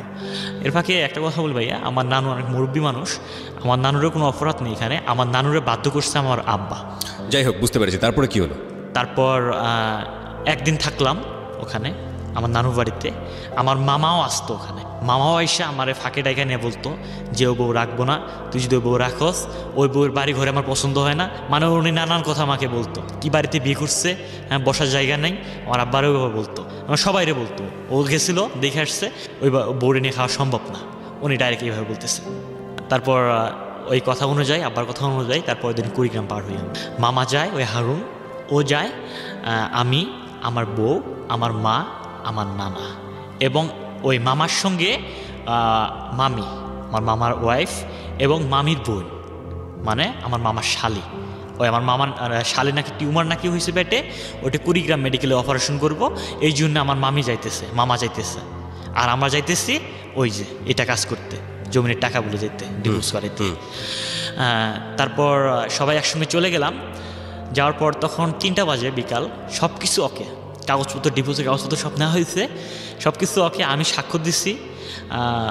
নানু বলতেছে যে তোর নানা, আমার যে নানু উকিল মানে উনি যা বোঝাইতেছে আমাদের, মানে যে প্ল্যানিং ছিল না, উনি ওই প্ল্যানিংয়ে বলতেছে যে তোর নানু ব্যস্ত আছে, তোর নানু রাত্রে চেক দিব, তোর নানু আপাতত ইস্টামে স্বাক্ষর চালো। এই ইস্টামে আমার বউ ফির অনেক ভুদাইছিল, ওই দিক দিয়ে কেয়ারফুল না। আমি স্বাক্ষর দিচ্ছি, আমার মা স্বাক্ষর দিচ্ছে, আমার বউরও বলতেছে যে তুই একটা স্বাক্ষর দে, তোর হাজব্যান্ড যেহেতু তুই একটা স্বাক্ষর দে। আমার ওয়াইফ কোনো ইয়ে করেনি, আমার বউ স্বাক্ষর দিচ্ছে, অলরেডি স্বাক্ষর দিচ্ছে। এই মুহূর্তে আমার মামা পাশে ছিল, আমার মামা আমার বলতেছে পারভিন তুমি কই স্বাক্ষর করলা? ডিভোর্সের কাগজ। এটা বললা এই কাগজটা নিয়ে নিচ্ছে আমার মামা, এটা তো ডিভোর্সের কাগজ, তুমি স্বাক্ষর করছো। তখন ভাইয়া বললেন না, আমার চোখ থেকে অজরে পানি বেরোতেছে, মানে আমার চোখ মানে কেমন কালো হয়ে গেছে। আমার নানা মানে চোখ কালো হয়ে গেছে, সবারে যারা ছিলাম ওখানে, আমার মারও চোখ কালো হয়ে, কি এটা কী করলো? এ তো সব প্ল্যানিং গেছিলো, এ আমাদের নিয়ে আসলো, এবং আমি এই তো প্ল্যানিং গেছিলো, ওই আমার আরও ফুজ দিছে যে বউরে নিয়ে খাওয়া সম্ভব না, এ কী জন্যে এরকম করলো। এবং আমি পারভিনের হাত ধরলাম, ও পারভিন অলরেডি ওর হাতে চলে গেছে। কার হাতে চলে গেছে? মামার হাতে। কারণ পারভিন তো আমার প্রতি অবিশ্বাস এখন, কারণ স্বাক্ষর নিলাম, ওর ডাউট হয়ে গেছে, যেটা আসলে ডিভোর্সের স্বাক্ষর, ওটা যদি সাদা ইস্টাম, একটা সাদা কাগজ ছিল, আর কিছুই লেখা ছিল না, কিছুই ছিল না। এটা হয়তো বা কি করতো তা আমি জানি না সেই বিষয়ে। আচ্ছা, ওকে, সাদা কাগজ ছিল, ওকে, সাদা কাগজ ছিল। পরে পারভিন আমার অবিশ্বাস করলো, পারভিন আমি হাত ধরলাম, পারভিন হাত জাঙানো মারলো, আমার হাত চারা মারলো, চারা মারা বলতেছে, পারভিন ওখানে কোনো কথাই বললো না। তারপর আমার মামা আমারে বললো যে পারভিন জানো তোমার স্বামীও এটা খারাপ, তোমার স্বামী এটা খারাপ, তোমার স্বামীও এসব সব জানে, এসব তোমার স্বামীর প্ল্যানিং। মামা এভাবে আমার পারভিনের সামনে এভাবে। আপনার মামা এরকম বিট্রে করলো কেন? প্রথমত কাজটা আপনারা খারাপ করতেছেন সেটার ব্যাপারে কোনো সন্দেহ নাই, কিন্তু মামা এইভাবে আপনাদের সঙ্গে বিট্রে করলো কেন? আজও জানি না আমি, এই প্রশ্ন আজও আমি খুঁজে পাইনি। সত্য কথা কি হলো এরপরে কি হলো? তারপর মামা ওর হাত ধরলো, ও পারভিন মামার হাত ধরলো, তা হাত ধরে এখন পারভিনরা আমি হাত ধরলাম যে পারভিন যাও না, তুমি সব হিস্টোরি শোনো, কাহিনী শোনো, তারপর যাও নি তুমি, এখানে নাটক একটা, তুমি সব কিছু শোনো, আমার দোষ নাই। পারভিন আমার বিশ্বাস করলো, পারভিন না বিশ্বাস করে আমি পারভিনের হাত ধরছি আবারও। এক পর্যায়ে দেখা যাচ্ছে কোর্টের আশেপাশে পুলিশ ছিল, আমাদের টার্গেট করতেছে। তখন নানা আমারে বলতে, কোর্টের মধ্যে, হ্যাঁ কোর্টের মধ্যে, নানা আমারে বলতেছে জাতিক তোর বউয়ের হাত ছাড়, না হলে কিন্তু পুলিশ এসে অ্যারেস্ট করবো, তোরও অ্যারেস্ট করবো, আমগো অ্যারেস্ট করবো, এই কথা নানু বলতেছে। ওরা আমি পারভিনের হাত ছাড়লাম, হাত ছাড়া আমি যাইতে চাই না, নানা আমার জোর করে নিয়ে গেল কোর্টের বাইরে। আমার প্ল্যানিং ছিল যে পারভিন আসলে পারভিনে আবার আমি হাত দেবো কোর্টের বাইরে, আমি পারভিনের সেনাই নেবো আমি এটা, কারণ আমার চিন্তাধারা ছিল যে মামা যেহেতু গাড়িতেও আমার এই ব্যাপারটা করলো, গাড়ির মধ্যে আমাকে নামায় দিয়ে পারভিনে নিয়ে গেল, ফির এখানেও এই অবস্থা করতেছে, তাহলে তো নিশ্চয়ই মামার এখানে খারাপ উদ্দেশ্য আছে। আচ্ছা, এর আগে নৌকার মধ্যে ওঠার আগে মানে আমাকে আমার বউ সব বসতে দিত না মামা, সবসময় আমার বউয়ের কাছ থেকে দূরে থাকতে বলতো মামা, মানে আমার বউয়ের সঙ্গে দেখতেই পারতো না উনি। আমার তো আপনার আপন মামা? হ্যাঁ আপন মামা। ওকে। তারপর আমি বাইরে গেলাম, আমার নানা আমারে নিয়ে গেল কোর্টের বাইরে। একটু পর দেখি আবার আমি নানার হাত ঝাঁড়া দেয়া কোর্টের ভিতরে চলে আসলাম, যে আমি আমার বউরে নিয়ে যাব। আমি কিছু মতো চলতে পারছি না আমার বউ ছাড়া, যে আমার বউয়ের কী যেন কী করে তারা, কারণ পারভিন তো আমার প্রতি বিশ্বাস হারা গেছে। আমি আবার কোর্টের ভিতরে আসলাম, আসার দেখি 1 মিনিটও ওরা উদাহ, কেউ নেই ওখানে। তারপর আমি অনেক কান্নাকান্নি করলাম, নানা বলতেছে কান্না লাভ নেই, চল বাড়িতে চল। আমি বাড়িতে যাই না, আমাকে জোর করে গাড়িতে উঠাইলাম, ওঠার পর গাড়িতে জন্য চললাম। আমি গাড়িতে নাকি অজ্ঞান হয়েছিলাম, এক বাড়িতে নামাইছিল, ওখানে পানি ঢালে আমার সুস্থ করছে, সুস্থ করে নৌকায় উঠাইছে, পরে আমরা বাড়িতে চলে আসি। রাতটা কাটলো কোনো রকম, কাটার পর আমি মানসিক টেনশন আমার শুরু হলো, আমি মানে ঠিক থাকতে পারছি না সেই মুহূর্তটা। আমি আমার নানারে বললাম যে আমি ঢাকায় চলে আসবো, মানে আমার বাড়িতে আমার একদম মন টিকছে না যে আমি ঢাকায় চলে আসবো। আমি এর ফাঁকে পারভিনের আব্বা আম্মাও শুনছে এই কাহিনী। পারভিনের আব্বা আম্মা কার দ্বারা, আব্বা আম্মা তো না, পারভিনের মা। হ্যাঁ, পারভিনের মা শুনছে, পারভিনের মা, ভাই, পারভিনের খালু সবাই জানছে যে ওই মামাই নাকি ফোন দিছে পারভিনদের বাড়ির মধ্যে, যে পারভিনের ডিভোর্স করাইতে নিয়ে আসছিল, পারভিন আমার কাছে এখন। ওই মামা বলছে যে পারভিন এখন আমার কাছে। এখন আমি তো ঢাকায় চলে আসলাম, আইসা তো আমি মানসিক টেনশনে ভুগতেছি। আমি চাকরি সব বাদ দিচ্ছি, অলরেডি মার্কেটে যাই না, চাকরি করি না, স্যারদের সাথে কথা বলি না, স্যারের সাথে আমি বলছি স্যার আমি মানসিক টেনশনে আছি, আমি চাকরি করতে পারবো না এই সময়। আমি কোনা বাড়িতে থাকি, এ অবস্থায় 1-1.5 মাস প্রায় চলে যায়, 1 মাস চলে যায়, আমি অনেক ঋণপাতি হয়ে যাই, প্রায় 20-25 হাজার টাকা, 30 হাজার টাকার মতো ঋণ হয়ে যায়। রুম ভাড়া, বাসা ভাড়া, নানান আগের দেনা ছিল, এগুলোতে অনেক আমি ঋণপাতি হয়ে যাই। তারপর আস্তে আস্তে মানে আমি আমার মনকে বুঝাইতে পারতেছি যে এই অবস্থা যদি চলতে থাকি তাহলে নেক্সট টাইম আমি ঢাকা শহরে আর বিপদে পড়বো, কারণ চাকরি বাদ দিছি, ঋণপাতি করতেছি, পরে তো অবস্থা আমার খারাপ হয়ে যাবো। তাহলে আমাকে আবার তো মানসিক টেনশনে আমার চাকরিটা করতে হবো। আমি আবার চাকরিতে জয়েন দিই। এর ফাঁকে পারভিনের সঙ্গে আমার কোনো 1 মাসের মতো কথা হয়নি। তারপরে পারভিনরা আমি নিজে ফোন দিই, পারভিন আমারে বলতেছে যে তুমি এই কাজটা করতে পারলা, আমারে সরাসরি বলতেছে। আমি বললাম পারভিন আমার কথা শুনো তুমি। আমি তুমি কি বলবা বলো, তুমি তো বিশ্বাসঘাতক আমাকে বলতেছে। আমাকে আমার কথা শুনো, তুমি একবার তো শুনবা। কি যে তোমার আমার ফ্যামিলি ডিভোর্স করতে নিয়ে গেছিলো সব সত্য, আমিও জানি, কিন্তু আমার প্ল্যানিংটা ছিল তোমাকে ডিভোর্স করাইলে আমি তোমার ডিভোর্স করলো, আমি ডিভোর্স এটা মানতাম না। আমি নেক্সট টাইমে তোমাকে নিয়ে খেতাম। আমি যখন আমার ফ্যামিলি যখন একটা সেট হতো, ফ্যামিলি যখন এগুলো সব দূর হতো চিন্তাভাবনা, তখন আমি ফ্যামিলিরে বলতাম, আমি ফ্যামিলির দ্বারা আবার মীমাংসা করতাম। কিন্তু ফ্যামিলি আমি আব্বা একদিকে আমার এই কথা বলতেছে বিষ খাবো, তোমার এদিকে চাপ, আমি এই সময় কি করব, তোমার দিক গেলে আমার আব্বা আম্মা শেষ, আর আমি যে আব্বা আম্মার দিক যাই তাই তোমার এই অবস্থা। কিন্তু আমি এই সময় এই চিন্তাধারার মাথায় নেই, যদি এখন তোমায় ডিভোর্স করি আমি নেক্সট টাইমে আমি আবার চেষ্টা করতে পারবো। আমি এই কথা পারভিনকে বললাম। তখন আমার পারভিন আমার সাথে ভালোই কথা বললো, 2-1 দিন ভালোই কথা বললো আমার সঙ্গে। এবং আমি ওর ভাইদের সিয়াব কোনাবাড়ি থাকে আমার সম্বন্ধী ভাই, আমি কোনাবাড়িতে গেলাম কাশিমপুরে যেয়ে ভাই আমি রুমে এক মুহূর্ততে থাকতে পারি না, নিজে আমি থাকতে পারি না, শুধু মানসিক টেনশনটা উঠে এইটাই। একটু যদি ব্যস্ততা সেরে নিজে যদি ফ্রি থাকি, সেই সময় ফ্রি সময় এগুলো ক্লিবিলি সবসময় করতো মাথায় যে এই অবস্থা এলোমেলোভাবে আছে, এবার মানুষের জীবন চলে। তারপর আমি ভাবলাম যে যদি সম্বন্ধীর কাছে যাই তাহলে যে কোনো একটা ফয়সালা হতে পারে। আমার বড় সম্বন্ধী থাকে এখানে সিয়াব, পারভিনের ভাই। পরে সম্বন্ধীর কাছে গেলাম, যে সম্বন্ধে সরাসরি হাত ধরলাম যে ভাইয়া আমি তো ভুল করছি, বড় একটা ভুল করছি, ফ্যামিলি চাপে পড়া, এখন দেখেন এই অবস্থা, ফ্যামিলি তো আমার এই বলছিল, আমি এই জন্য মানছি, আব্বা আমার বিষ খাইতে চাইছিল, এই জন্য সেই সময় কোনো আমি ডিসিশন নিতে পারিনি, এই ডিসিশনটা নিচ্ছি। কিন্তু এই সময় আমার মামা এইরকম করছে, আমার মামা আমাকে ফুস করছিল সেই সময়, বলছে ওই বউরে নিয়ে খাস না, অমুক টমুক, এই বউরে নিয়ে তোর ত্যায্যপত্র করবো। কিন্তু মামারা কী জন্য এরকম প্ল্যানিং করলো আমি নিজেও জানি না, কিন্তু আমি পারভিনটা নিয়ে আসলেই খাবো, আমি এই জন্য আপনার কাছে আসছি। তখন সিয়াব ভাই কেমন যেন আমার প্রতি একটা হলো, আচ্ছা ঠিক আছে, তুমি কাল পরশু আবার যাও, তুমি থাকো আজকে, থাইকা তুমি যাও, তুমি 3-4 দিন পর আবার আইসো আমার বাসায়। তারপর আমি ভাইয়ের কাছে একটা কথা বললাম যে ভাই একটাই রিকোয়েস্ট, আমার 3-4 দিন পর ওনার কথা অনুযায়ী আবার চলে যায়। যার পর বলতেছে ঠিক আছে, আমার মা আমার শাশুড়ি, তোমার মা অনেক রাগ, পারভিনও অনেক রাগ, তাহলে তোমাকে নিয়ে আমার বাড়িতে যাইতে হবে। এর ফাঁকে ভাই একটা কথা ভুলে গেছি আমি, সিয়াব ভাই এর ফাঁকে 2 দিনের ফাঁকে সিয়াব ভাই বাড়িতে কথা বলছে, তাহলে আতিক যাইতেছে, আতিকের কাছে পারভিনরে উঠাই দিন আপনি, আতিককে পারভিন এখানে নিয়ে আসবো, এখানে বাসা দিয়ে দেবো, তাদের আমার কাছে রাখবো। এবং পারভিনের সঙ্গে আমার কথা হয়েছে, পারভিনও বলছে আচ্ছা ঠিক আছে তুমি আসো, এবং কাপড় চোপড় সব রেডি, ও আমার যা বললো সব রেডি, যে তুমি আসো, তোমার সঙ্গে আমি যাবো। ও অনেক খুশি, ঢাকায় আসবো প্রথমবারের মতো, এর আগে ঢাকায় আসে নাই, কথা হলো অনেক। তারপরের দিন আবার ফোন দিচ্ছি যে তুমি খাইছো, আমি খাইছি কিনা তোমার জানার দরকার আছে। আমি কেন, আমি তো যাচ্ছি কাল পরশু। তোমাকে কে আসতে বলছে আমার বাড়িতে, তুমি আসবে না, তুমি কে, তুমি আমাকে ডিভোর্স করতে নিয়ে গেছিলা। আমি নেক্সট টাইমে জানতে পারলাম যে আমার মামা নাকি আবার ফুস করছে, আমার মামা নাকি বলছে পারভিনের মারে যে আমার ভাগ্নের হাতে যদি তোমার মেয়ে উঠাই দেন তাহলে ও ঢাকায় নিজে মেরে ফেলবো, ওখানে ওর আব্বা আছে, ওখানে ওর আরও মামারা আছে, ওর মামারা সহ পারভিনের মায়েরা ফেলবো খালি রুমে, এরকম ফুস করতো। তখন পারভিন চিন্তাধারা উল্টাই গেল, ওর মারও চিন্তাধারা উল্টে যে আমাকে এই যে নানান কথা বলছে যে আমি যাবো না। আমি আবারও সিয়াব্বার বাসায় আসলাম, ভাই এই অবস্থা। সিয়াব্বাই বললো আচ্ছা ঠিক আছে সমস্যা নেই, আমি কাল পরশু বাড়িতে যাবো, তুমি আমার সঙ্গে বাড়িতে যাবা, বাড়িতে গেলে সরাসরি কথা হলে একটা মহাজন নেবো ওখানে, এবং আমি যেখানে স্বাক্ষর দিতে বলবো সেখানে তুমি স্বাক্ষর দেবা। আমি হ্যাঁ অবশ্যই, আপনি যেখানে দিতে বলবেন ওখানে আমি স্বাক্ষর দেবো, আমি ওখানে দেবো, উনি স্ট্যাম্প করতো আমার মনে হয়। তারপর আমি বাড়িতে গেলাম ওদের সঙ্গে, আমার শাশুড়ির বাড়িতে গেলাম, আমার বউ আমার সঙ্গে কোনো কথা বললো না, কোনো কথা নেই, আমাকে দিয়ে খাওয়া দাওয়া করাইবো ওইরকম কোনো সিস্টেম নেই, আমি একাই।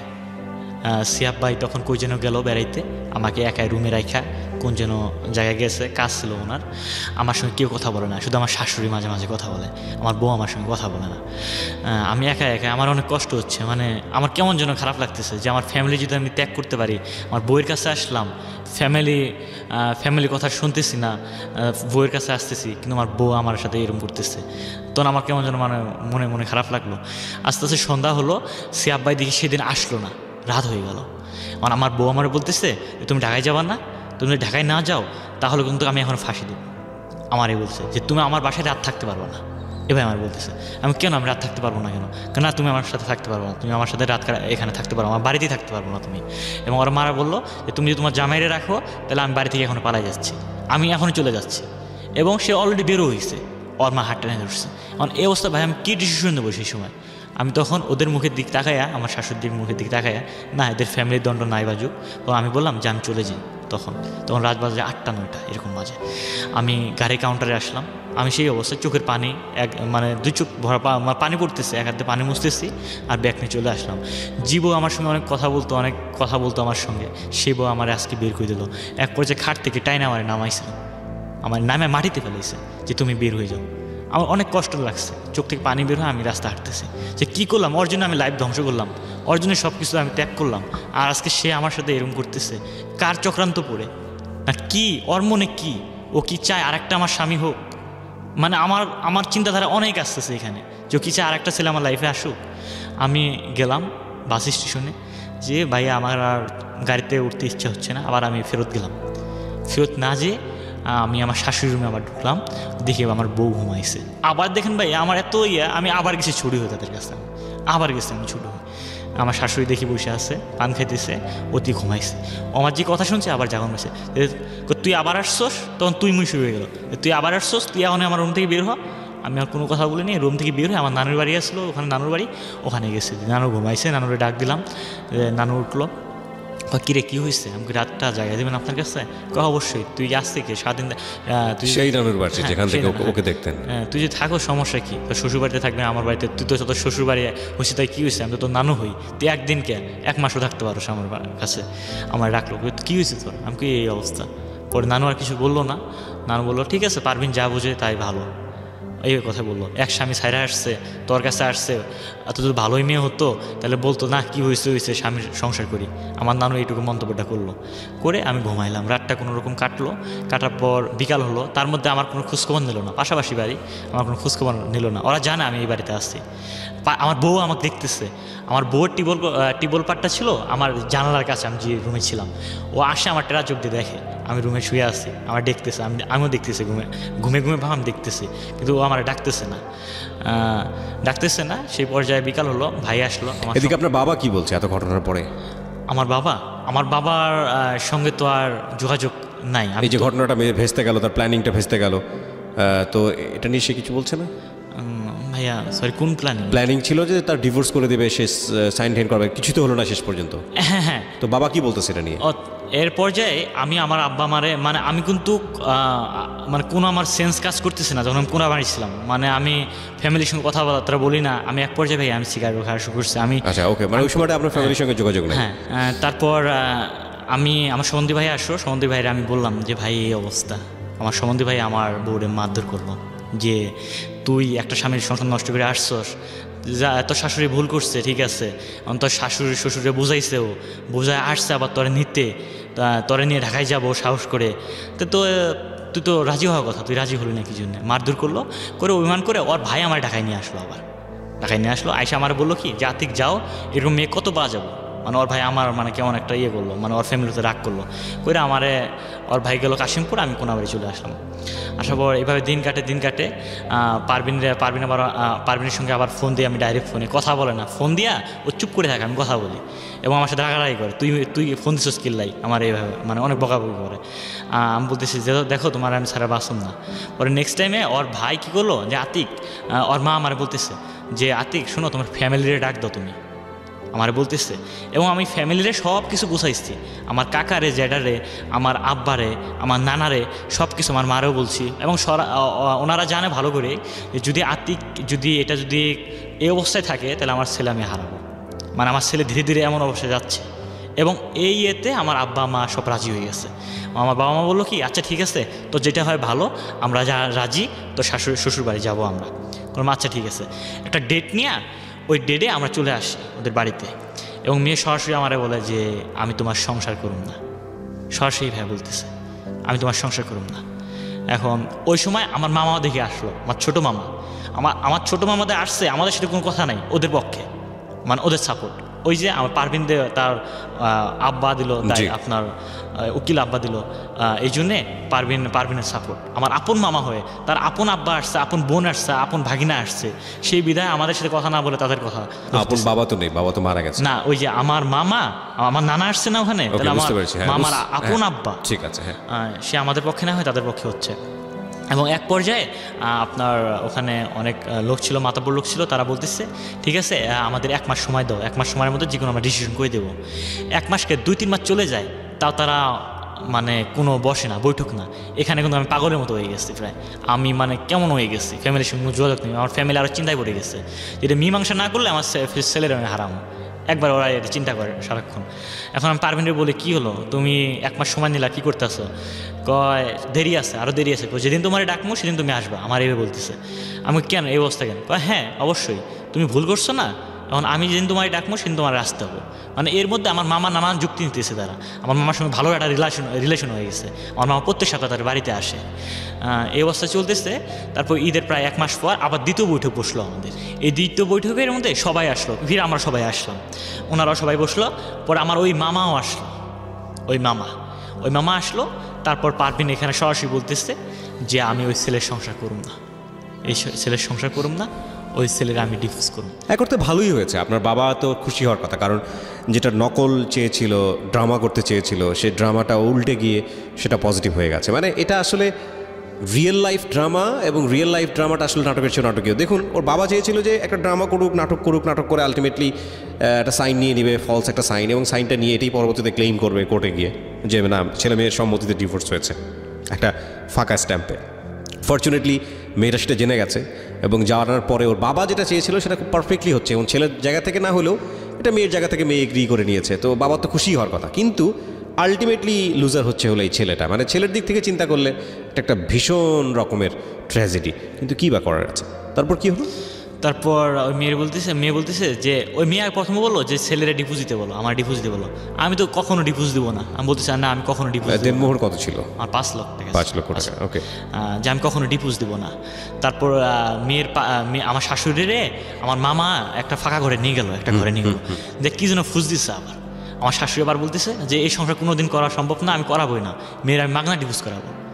মানে আমার মামা যেন কি যে আবার বলছে ওখানে মাগনা ডিভোর্স করাবো। তারপর এক পর্যায়ে আবার কাজী আসলো, আসার পর এটা আমাদের ডিভোর্স হয়ে গেল।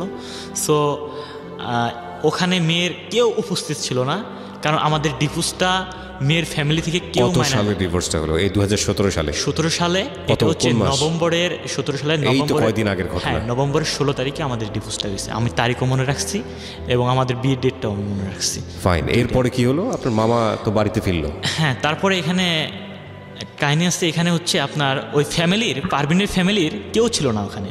পারভিনের শুধু মা ছিল আর পারভিন ছিল। এনাফ, ডিভোর্সের জন্য এনাফ। হ্যাঁ, পারভিনের ভাই ছিল না, পারভিনের ভাই রাজি না, পারভিনের কাকা রাজি না, পারভিনের মামা রাজি না, পারভিনের খালু রাজি না। বুঝছি, পারভিনের ফ্যামিলির কেউ রাজি না, বাট পারভিন রাজি হলে এনাফ, আর লাগবে না কেউ। হ্যাঁ, বলেন। সবাই চায় যে সংসারটা হোক, আচ্ছা, এটা চায় সবাই। কিন্তু পারভিনের মা কার জন্য ফুস শুনে রাজি হচ্ছে না তারা। এটা আপনি গেস করছেন? হ্যাঁ, ফাইন, এটা ঠিক আছে। এখন এরপরে কি হলো? তারপর যখন ডিভোর্স করাতে গেল, তখন পারভিনের গার্জিয়ান হিসাবে সবচেয়ে আমার দুঃখ বোধ হয় ভাইয়া, আমার আপন মামা পারভিনের আব্বা হয়েছে। ওই আমার মানে পারভিনের আব্বা হয়ে সে পারভিনের গার্জিয়ান হয়ে আমার, হ্যাঁ, ডিভোর্স করাইছে। সবচেয়ে এটা আমার কষ্ট বোধ হয়। আপনার মামা তো আমি মনে করি এক অর্থে অনেক বুদ্ধিমান, মানে আমি সরি টু সে, কারণ আপনারা যেটা নাটক করে চেয়েছিলেন সেটা সে লিগেল বানিয়ে ফেলেছে। এখানে তো আসলে আপনি ইমোশনাল জায়গা থেকে হয়তো বা চিন্তা করছেন, বাট আপনার দিক থেকেও তো খুশি হওয়ার কথা, কারণ আপনি এটা যে কোনোভাবেই হোক বাবা মাকে সেভ করার জন্য এটা করতে চেয়েছিলেন, এবং একটা মেয়ে ডিভোর্সটা হলে মেয়েটাও তো মারা যেতে পারতো, আপনি সে কথাও চিন্তা করেন নাই। এবং তারপর রেজাল্টটা কি দাঁড়ালো? মেয়েটা আপনাকে ফাইনালি ডিভোর্সটা দিয়ে দিল। এটা তো আপনাদের সবার খুশি হওয়ার কথা, কোনো সব সহি সালামতে হয়ে গেছে আর কি। না ভাই, এটা খুশি না, এটা আমার জন্য একটা দুঃখের বিষয়। আপনার জন্য দুঃখের বিষয় হলো, কারণ আগে চিন্তা করা উচিত ছিল। আমার লাইফটা, আপনি বাবা মাকে বাঁচাতে গিয়ে আপনি নিজের ওয়াইফকে ডিভোর্স দিচ্ছিলেন। আপনি তখন একবারও চিন্তা করেননি যে এই মহিলার আপনার ওয়াইফের বাবা কিছুদিন আগে মারা গেছেন, 40-ও তখনও হয়নি। হ্যাঁ, আপনার তো ওয়াইফের কথাটা একটু চিন্তা করা উচিত ছিল। তা আপনার বাবা বিষ খাবে, এটা যদি আপনি চিন্তা করতে গিয়ে যদি আপনার ওয়াইফকে আপনি ডিভোর্স দিয়ে আপনার ওয়াইফ যদি মারা যেত, তাহলে কী হতো?